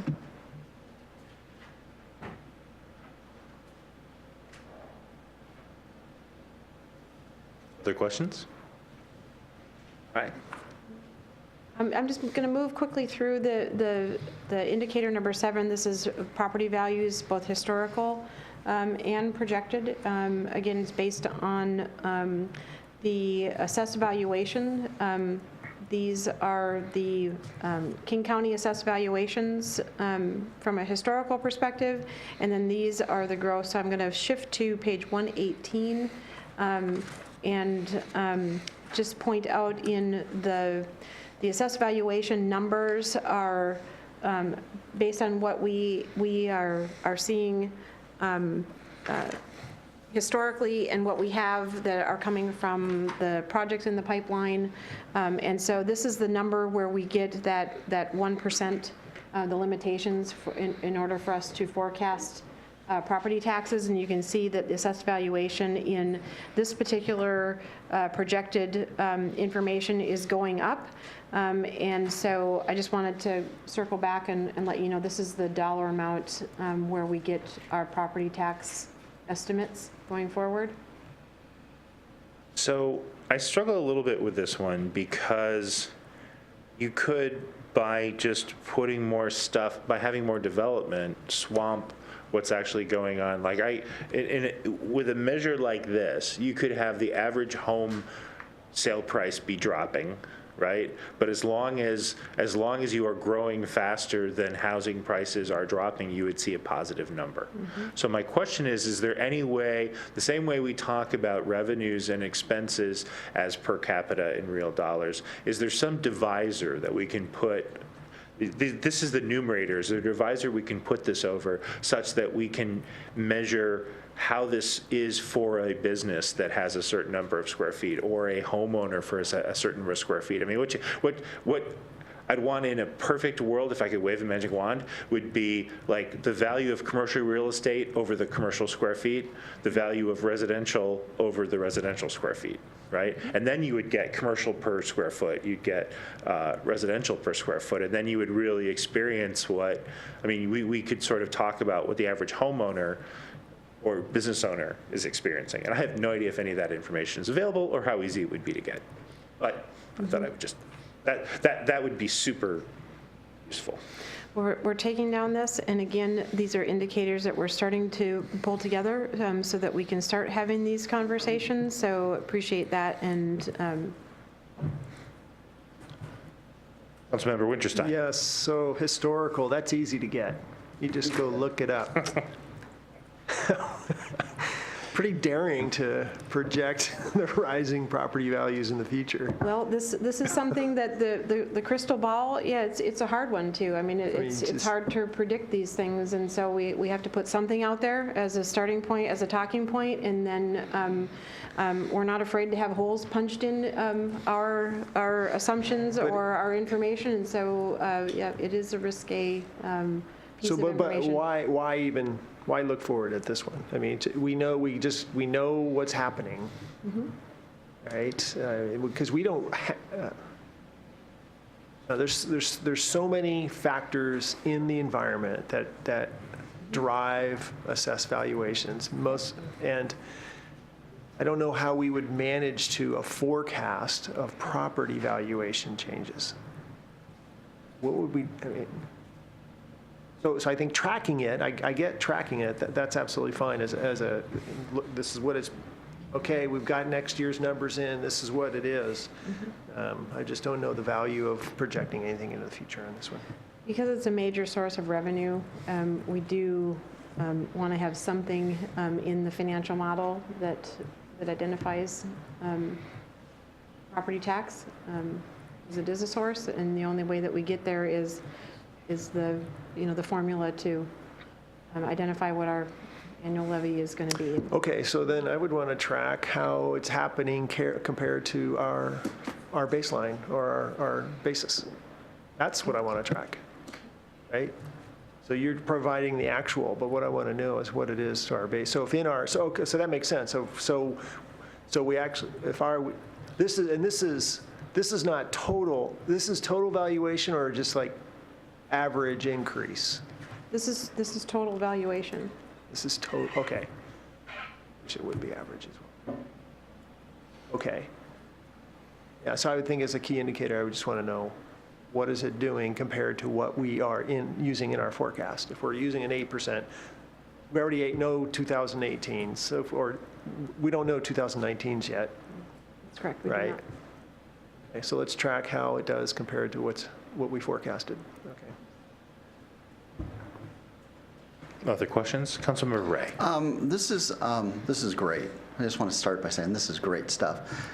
Since we're going to get back in the routine of doing quarterly updates, it would be, I think, really useful to see these numbers on a quarterly basis instead of the annual one, particularly as it relates to property, because it can be an early warning indicator of an impending doom if we start to see property values tank, and we've seen that happen before. So if we could have a little higher level of granularity than just the annual numbers, I think that would provide us all kind of some good early warnings to take some corrective action with.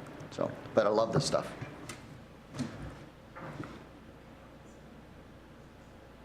Other questions? Okay. All right, so then let's move on. This is intended, the next session, the last section is about revenue sources. And this it talks about current revenue sources, but I also wanted to just briefly touch base on some information for information purposes only was alternative revenue. So what I wanted to provide for the council here is just a look at our current revenue sources. This is information, all city funds. So this is not only the general fund, but it also includes all of those revenue sources. And you can see that there's a large portion for charges for goods and services because it includes the utility funds, and that's those utility rates that we charge. Just to go back, we're on page 119 of the packet of information. The information in here is intended to give you historical actual levies that we have received in, and then we have then the forecast for the different types of revenues that we have put out. You can see a number of different ways that we've provided this information. So on the next page, 120, you can see the authorized levy amounts. Also wanted to provide the council with that property tax distribution. So when a property owner receives their tax bill, not all of those monies go to the city of Issaquah.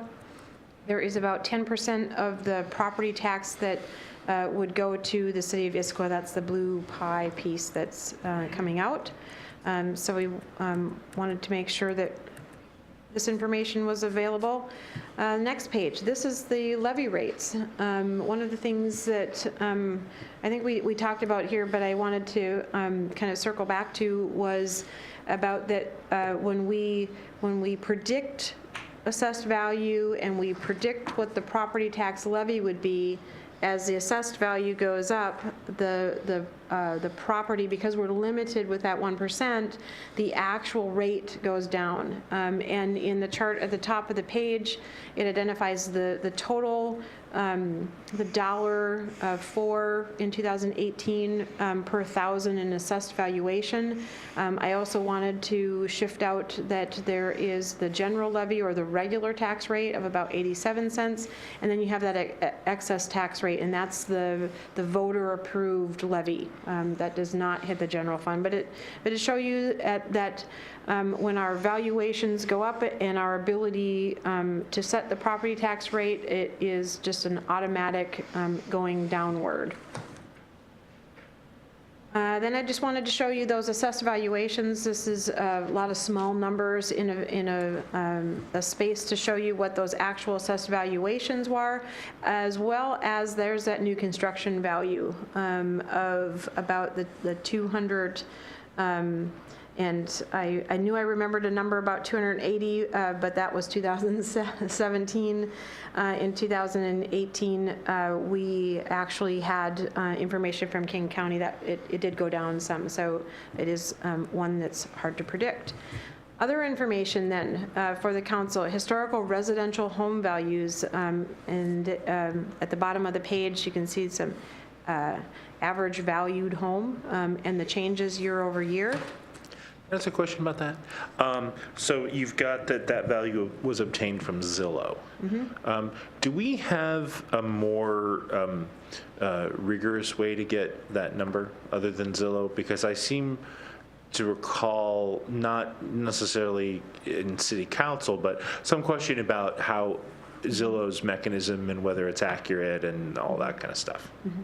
We're working on making sure that we have, that we have the right source. So certainly that's something as we continue to build on our tools for understanding where we've been and where we want to go, we'll continue to have better sources. And the multiple listing service doesn't make that kind of information available? Well, they do make that kind of available at the time of this report. This is my understanding, is what had been used in the past, and again, we're working to strengthen our tools and the information that we produce. Okay, I don't have anything against Zillow. I just, if there's a more accurate mechanism. I've just seen Zillow stuff in the past that I was sort of a head scratcher. It was like I didn't have a lot of confidence in their numbers. But. Then when we go to page 122, this is information and does some comparisons to other cities.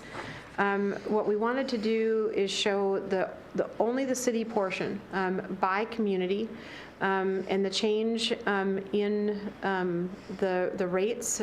Just a quick snapshot of you can see the city portion and the total rate. And then the percentage of the total. And so from 2016 to this current year, that's at 10% of the total tax bill the city of Issaquah collects, or that just over $1.04 per thousand of assessed valuation. You can see how we compare to cities from Bellevue to Kirkland, Redmond, Sammamish, and smaller communities. Councilmember Ray. Why is our number so low? Because we have, our assessed valuation is, it is what it is, and the property tax limitation of 1%, and that is, that's the math. Okay. I mean, I just always, a little bit of competition with Sammamish, right? And they're killing us here at $1.70. Well, we're killing them. It's all in perspective. We are not aligned. No, this is, so I was going to comment on this. So my comments are not they're not aimed at what you just said, but I think this is super, super important, and I'm just going to get on a high hog here just for 60 seconds. This is the flip side of all the traffic and concerns that our community has had around growth over the last 30 years. This is, when you talk about Old Issaquah, and where did Old Issaquah go? We made a decision 30 years ago and have continued to execute public policy around having a well-rounded city that has commercial and retail and residential. And so when you see we are able to function with a relatively lower cost to our residents, to our homeowners, than many of our comparable cities on the east side. This is the upside, part of the upside, and there's a number of being a real city and not just being a bedroom community. And so I think this is super duper important. And I struggle because I don't want to throw any of our neighboring cities under the bus, but this is really the repercussions of being well-rounded. And so I'm very proud of these numbers. And I will tell you that these numbers are lower than unincorporated King County. I looked at unincorporated King County last summer. And so when people think that by not incorporating, they're going to get themselves a better tax bill, unfortunately, that's not how it works. So, and our residents and these numbers prove that. Thanks. Councilmember Winterstein? Property taxes are roughly 13% of revenue in the general fund. Is that true, roughly? Were you looking at a specific year? Just recently. Right.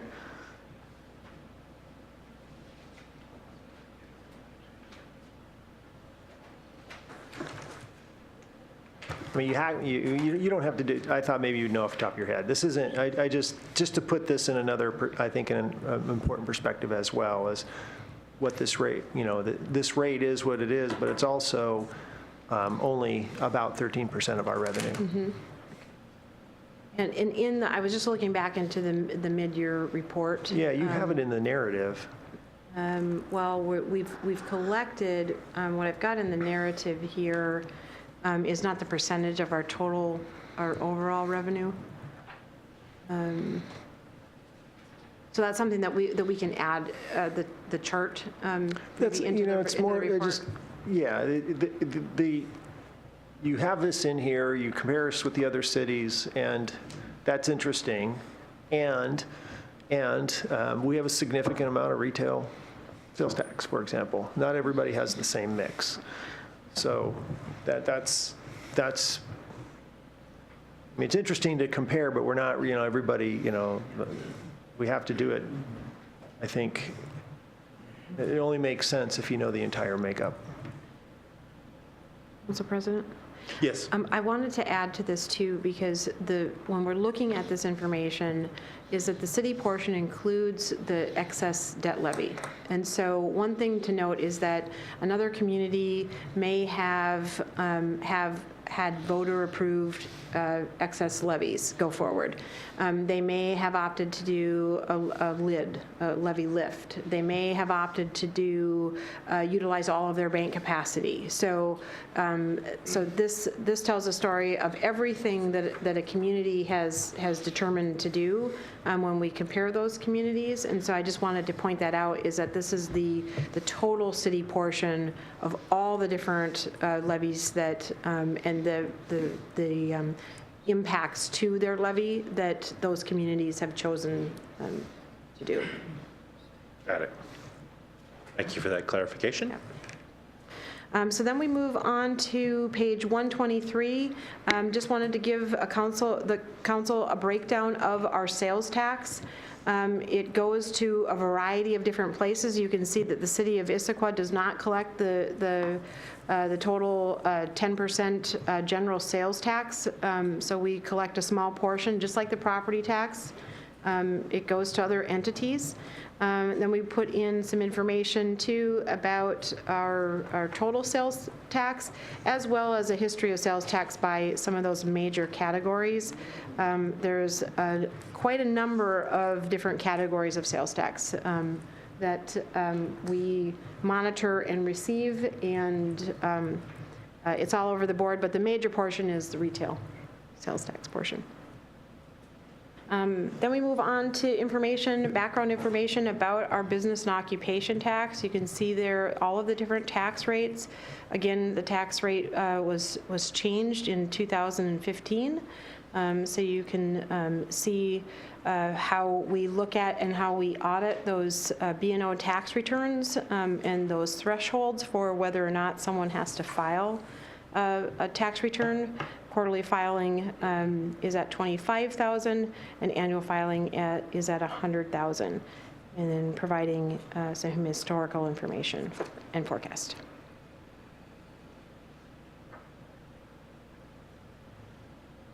Keep going. Moving on to page 125, at the bottom is information utility taxes, and those are the taxes that we charge on electricity, natural gas. So again, that forecast of all of the different categories of utility tax, and then on the next page, 126, shows a historical comparison by the type of utility tax that the city collects. We also have included information about building permits, engineering, and plan check fees at the bottom of page 126. And just want to note, this was a question last year, but we're certainly keeping it in because there was a question about plan check fees dipping and engineering fees increasing. And this was primarily due to some, in 2014 and 16, some of large multifamily projects in the Highlands and well in the valley floor, to show you that, again, like I stated, this is a hard one to predict, and we do our best to monitor what's in the pipeline and put that into our forecasts and budgets.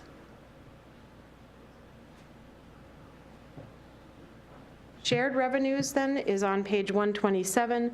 Shared revenues include our liquor license, our liquor profits, and marijuana profits. And just to show you where we have been and how the dollar amounts that we have been collecting. Councilmember Hunt. Actually, I have a question about the previous page, the figure 4 with the building permits, engineering, and plan check. You mentioned that it's hard to predict these. Also, is it safe to say that they're not tracking with each other? You don't see the same trends with, or you can't really predict what's going to happen with the plan check or with building permits. They're just sort of independently changing, it looks like.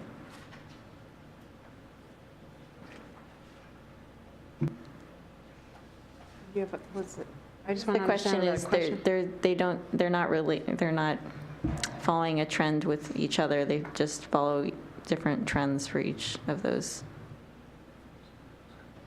fees.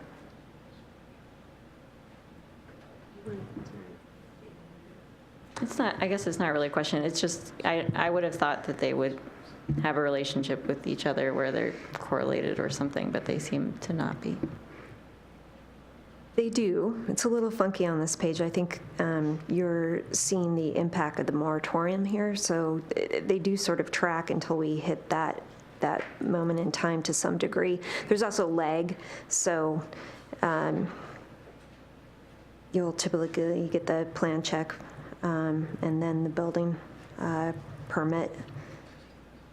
So they typically follow kind of similar pattern, but I think we've had some weirdness with our moratorium impact. And that's why 2017 was so difficult for us. We tried to be very conservative in our estimate and actually had more in the pipeline that proceeded faster than we had expected. So that's really the strangeness I think you begin to see play out in 2016 and 2017. I just like that there was a year that we brought in $50 in engineering and inspections. It just makes you wonder, what was that $50? Any other questions? The home stretch. I think your mic, is your mic on? Sorry about that. On page 128, there's, this is some similar information that the council might have seen for information purposes only. These are alternative revenue options that may be considered.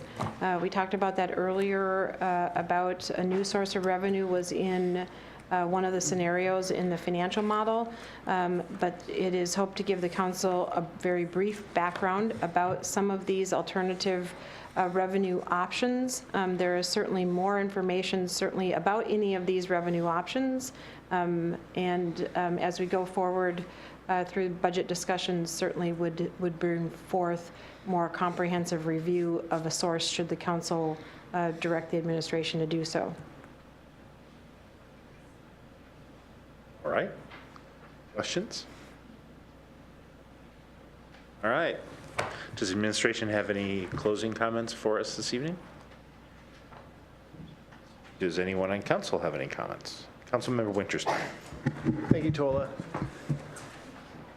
I think I'm going to ask a question of the administration, then I'm going to ask a question of you. The fiscal model summary, the baseline, scenarios A, B, C, and D, you've indicated tonight that you will be using this information, maybe going forward.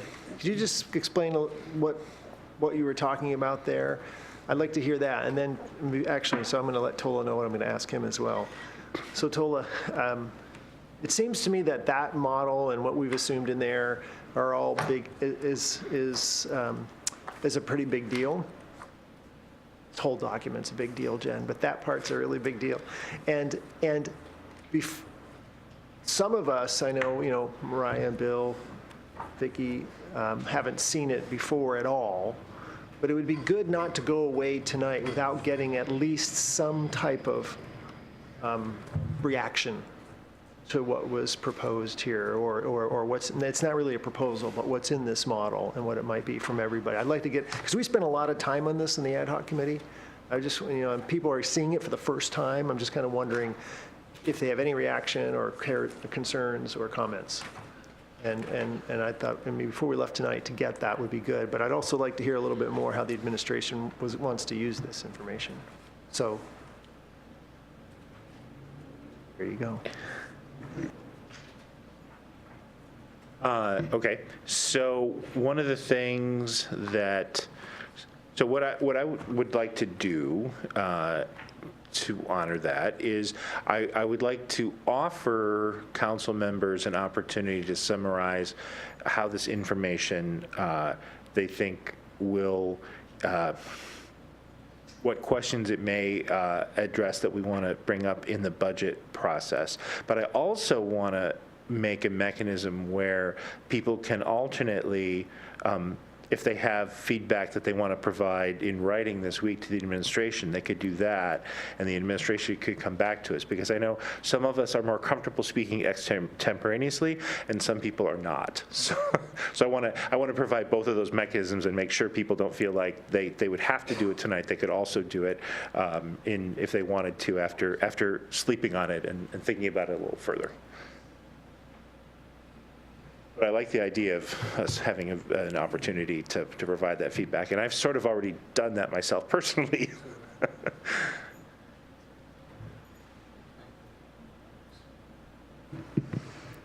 So I think from administration's standpoint, we were just eager to share this information so you'd have a better sense of the overall financial health of the organization.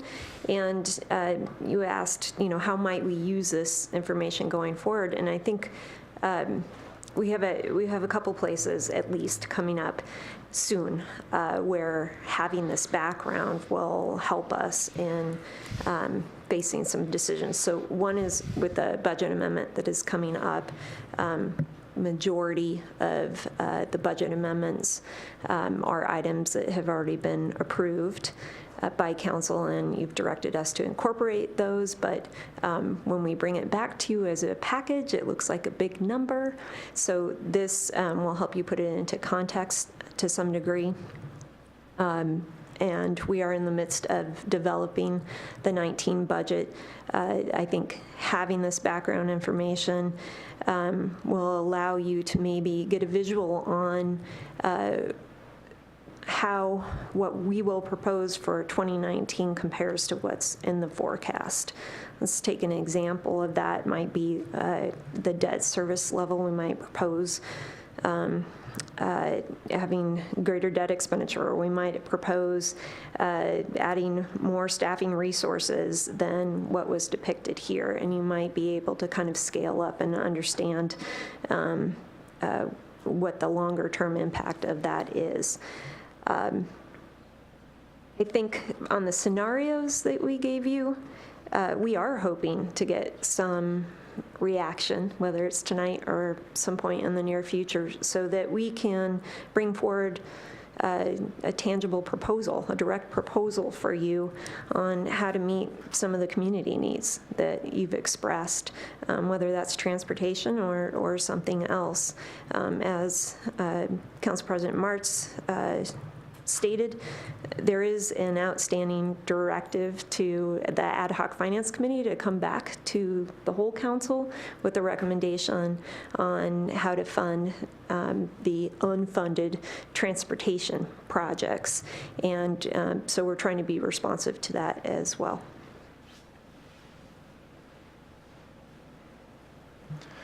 Deputy Council President Batiste. First of all, Jen and everyone who worked on this, thank you for all the hard work and everything that has gone into this. I would say I just want to give a little bit of initial feedback, and then if I have some other thoughts, I'll follow up via email. But having the modeling and the ending fund balance baseline with the different scenarios, especially as we're talking about transportation is really helpful to me, being able to look at that and think about the different scenarios and try to, I think it just helps my brain anyway to think about those different scenarios, especially before something comes forward. I did have the question about that we went straight to, we call it traffic instead of transportation here, but that we went straight to that, so better understanding that was good. We asked a few questions around those assumptions. I always feel like when you're working with models and assumptions, it's really good to get a lot of pushback on the assumptions. I think it gives you a better product in the end, so I was glad that we had a conversation around that. So I just wanted to say overall, having it modeled this way and being able to look at that is helpful for me. Other comments? Councilmember Hunt. Thank you also for all of the work that went into this. So this is the first time that I've been looking at the budget, and we're looking at the finances in such detail. And I think for me, the thing that I want to look at in parallel with the model is what's in our CIP, because I think that is the other piece to this. And look at here, it is trying to tackle traffic or transportation, but as has been mentioned by my fellow council members, there are other things in the CIP too, and I think that that really affects how I would think of the scenarios. And then I think that having the scenarios where you just change one variable makes a lot of sense for looking at how, in the big picture, how changing one variable does change the trend over time. It might be, as we have more conversations, it might be helpful to have some more realistic, detailed versions of scenarios where if we come sort of start narrowing down our options and then think, well, if we did this, then we would probably start tuning down this other lever at this point. That would also be helpful. So I will be looking in more detail to try to match up my understanding of this model with the CIP. Councilmember Ramos. Yeah, this is great to start looking at the budget in this way, because one of the concerns I've had as we've done things in the past is we look at the big budget and then we keep making these amendments through the year, which keep adding a piece at a time, as you just mentioned. All of a sudden, we're going to get an amendment that's going to come here and look like, how the heck did we just approve all that, because it totals up quickly. And it's not, and when we do that, we're never looking at the big piece. We just keep looking at these individual pieces, which puts our perspective not in a good way. So this is a start of trying to look at that big picture. You say compare back to the CIP. That's all great too, but we have not prioritized that list in the totally, So as we look at that, it's like, what will we do and in what order? And that would also make a difference to how we fund things in the long run as well. So the priorities do make a difference to that list as well. And the other thing that I guess, because I've heard it previously, is we need a transportation benefit district to fund these things. And this has shown that there's some ways without adding more money, because I think one of our most important duties is to take the money we have now and spend it very wisely in places where we prioritize it and think it's most important, and before we ask for additional funding. So that's showing that gives us more option than what I'd heard previously from past administrations. So that's a real good way to start looking at those things. So to me, prioritizing what can you get done with the resources you have, projecting them out over time before you start looking at more. And really, the way we just do our budgeting in a way that when we keep adding pieces, we have to somehow keep the whole picture in mind versus a little piece at a time, and all of a sudden you spent a few extra $1 million that you weren't expecting to spend. And that puts our budget way out of whack. When we're looking at the big picture, we're arguing sometimes down to $10,000 or something like that, and all of a sudden something much bigger comes by and it slides right in. So those are things I hope that we continue to improve how we look at this budget overall, and then our fiscal practices will just keep getting better. Thank you. So I'll circle back. This is incredibly valuable information, and thank you very much. It's super important that people understand this information, and that's why, I apologize if I pick some engineering nits at some individual slides. I just want to make sure the public understand it, because I think generally it tells a really good story about our fiscal stewardship.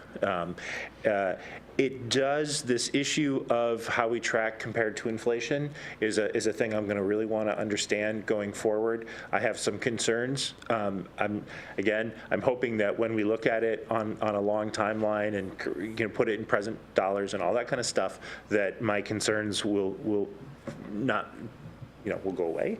I want to reiterate, I think the challenge coming out of tonight is to talk about the stuff, there's transportation, and then there's the other, right? And I wrote down some stuff. Open space, we've had conversations recently about spending money on open space. We've got, recreational facilities. Every so often we get letters from people that want us to build a new pool, and we're not going to do that anytime soon, but that's in the mix out there. City facilities and where the city, what the city looks like 20 years from now for infrastructure. Human services, things that we want to do, services to provide for the community. Workforce housing is something that at times costs money.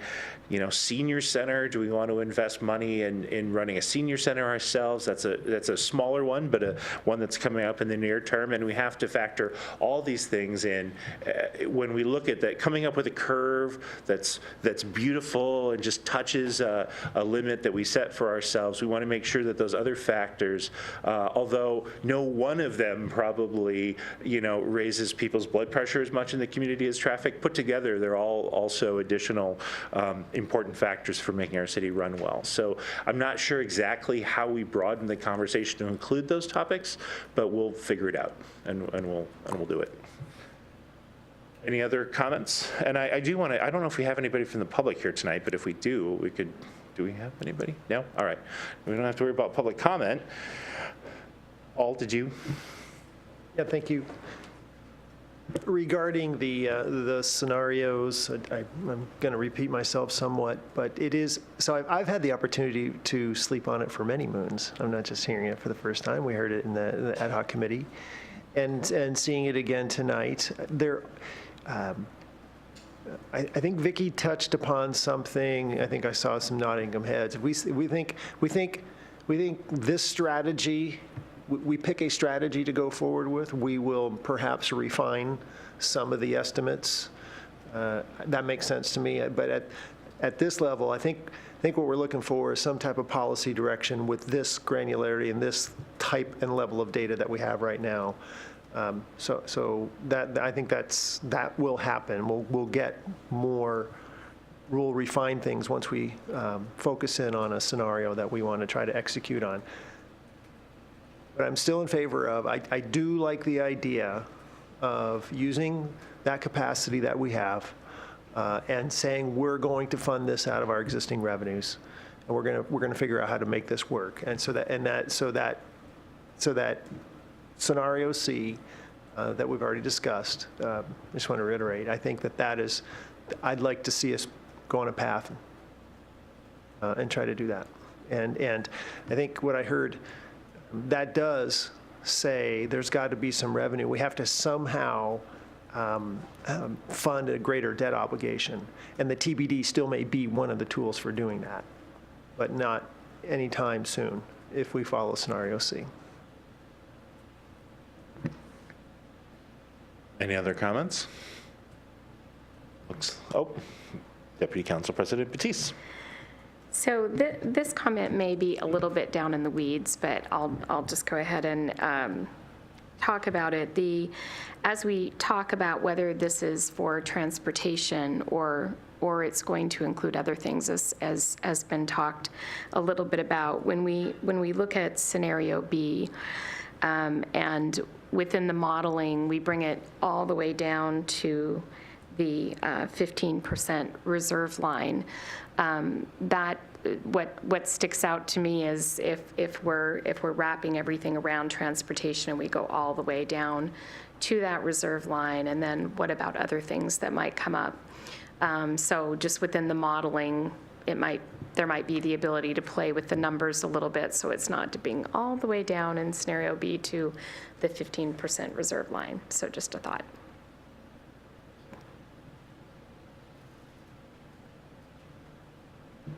So I'll offer myself a third comment.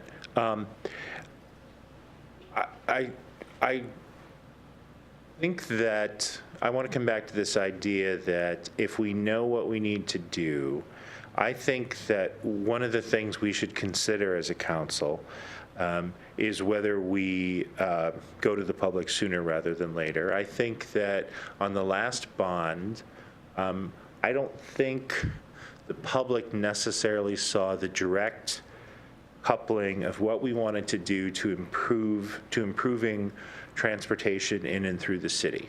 And I think that if we came up with a killer package of things that everybody looked at and said, oh yeah, that's going to make traffic better tomorrow, right? Like the roundabout in front of Target makes traffic better right now, right? It's better, safer through that area now than it was before that roundabout was there. There's projects like that. So I don't want to leave it unsaid that there's an option going forward that would be putting together, like I said, this killer package of transportation benefits and putting it in front of the public that I think we did well on a package that as I said, had some confusion, had an active no campaign. If we had something that the public thought, dang it, that's perfect, that's what we need, I think we'd find the other 5%. So I think it needs to stay in the mix in consideration. I also think that before we did the parks bond, and this was, what, 5 years ago?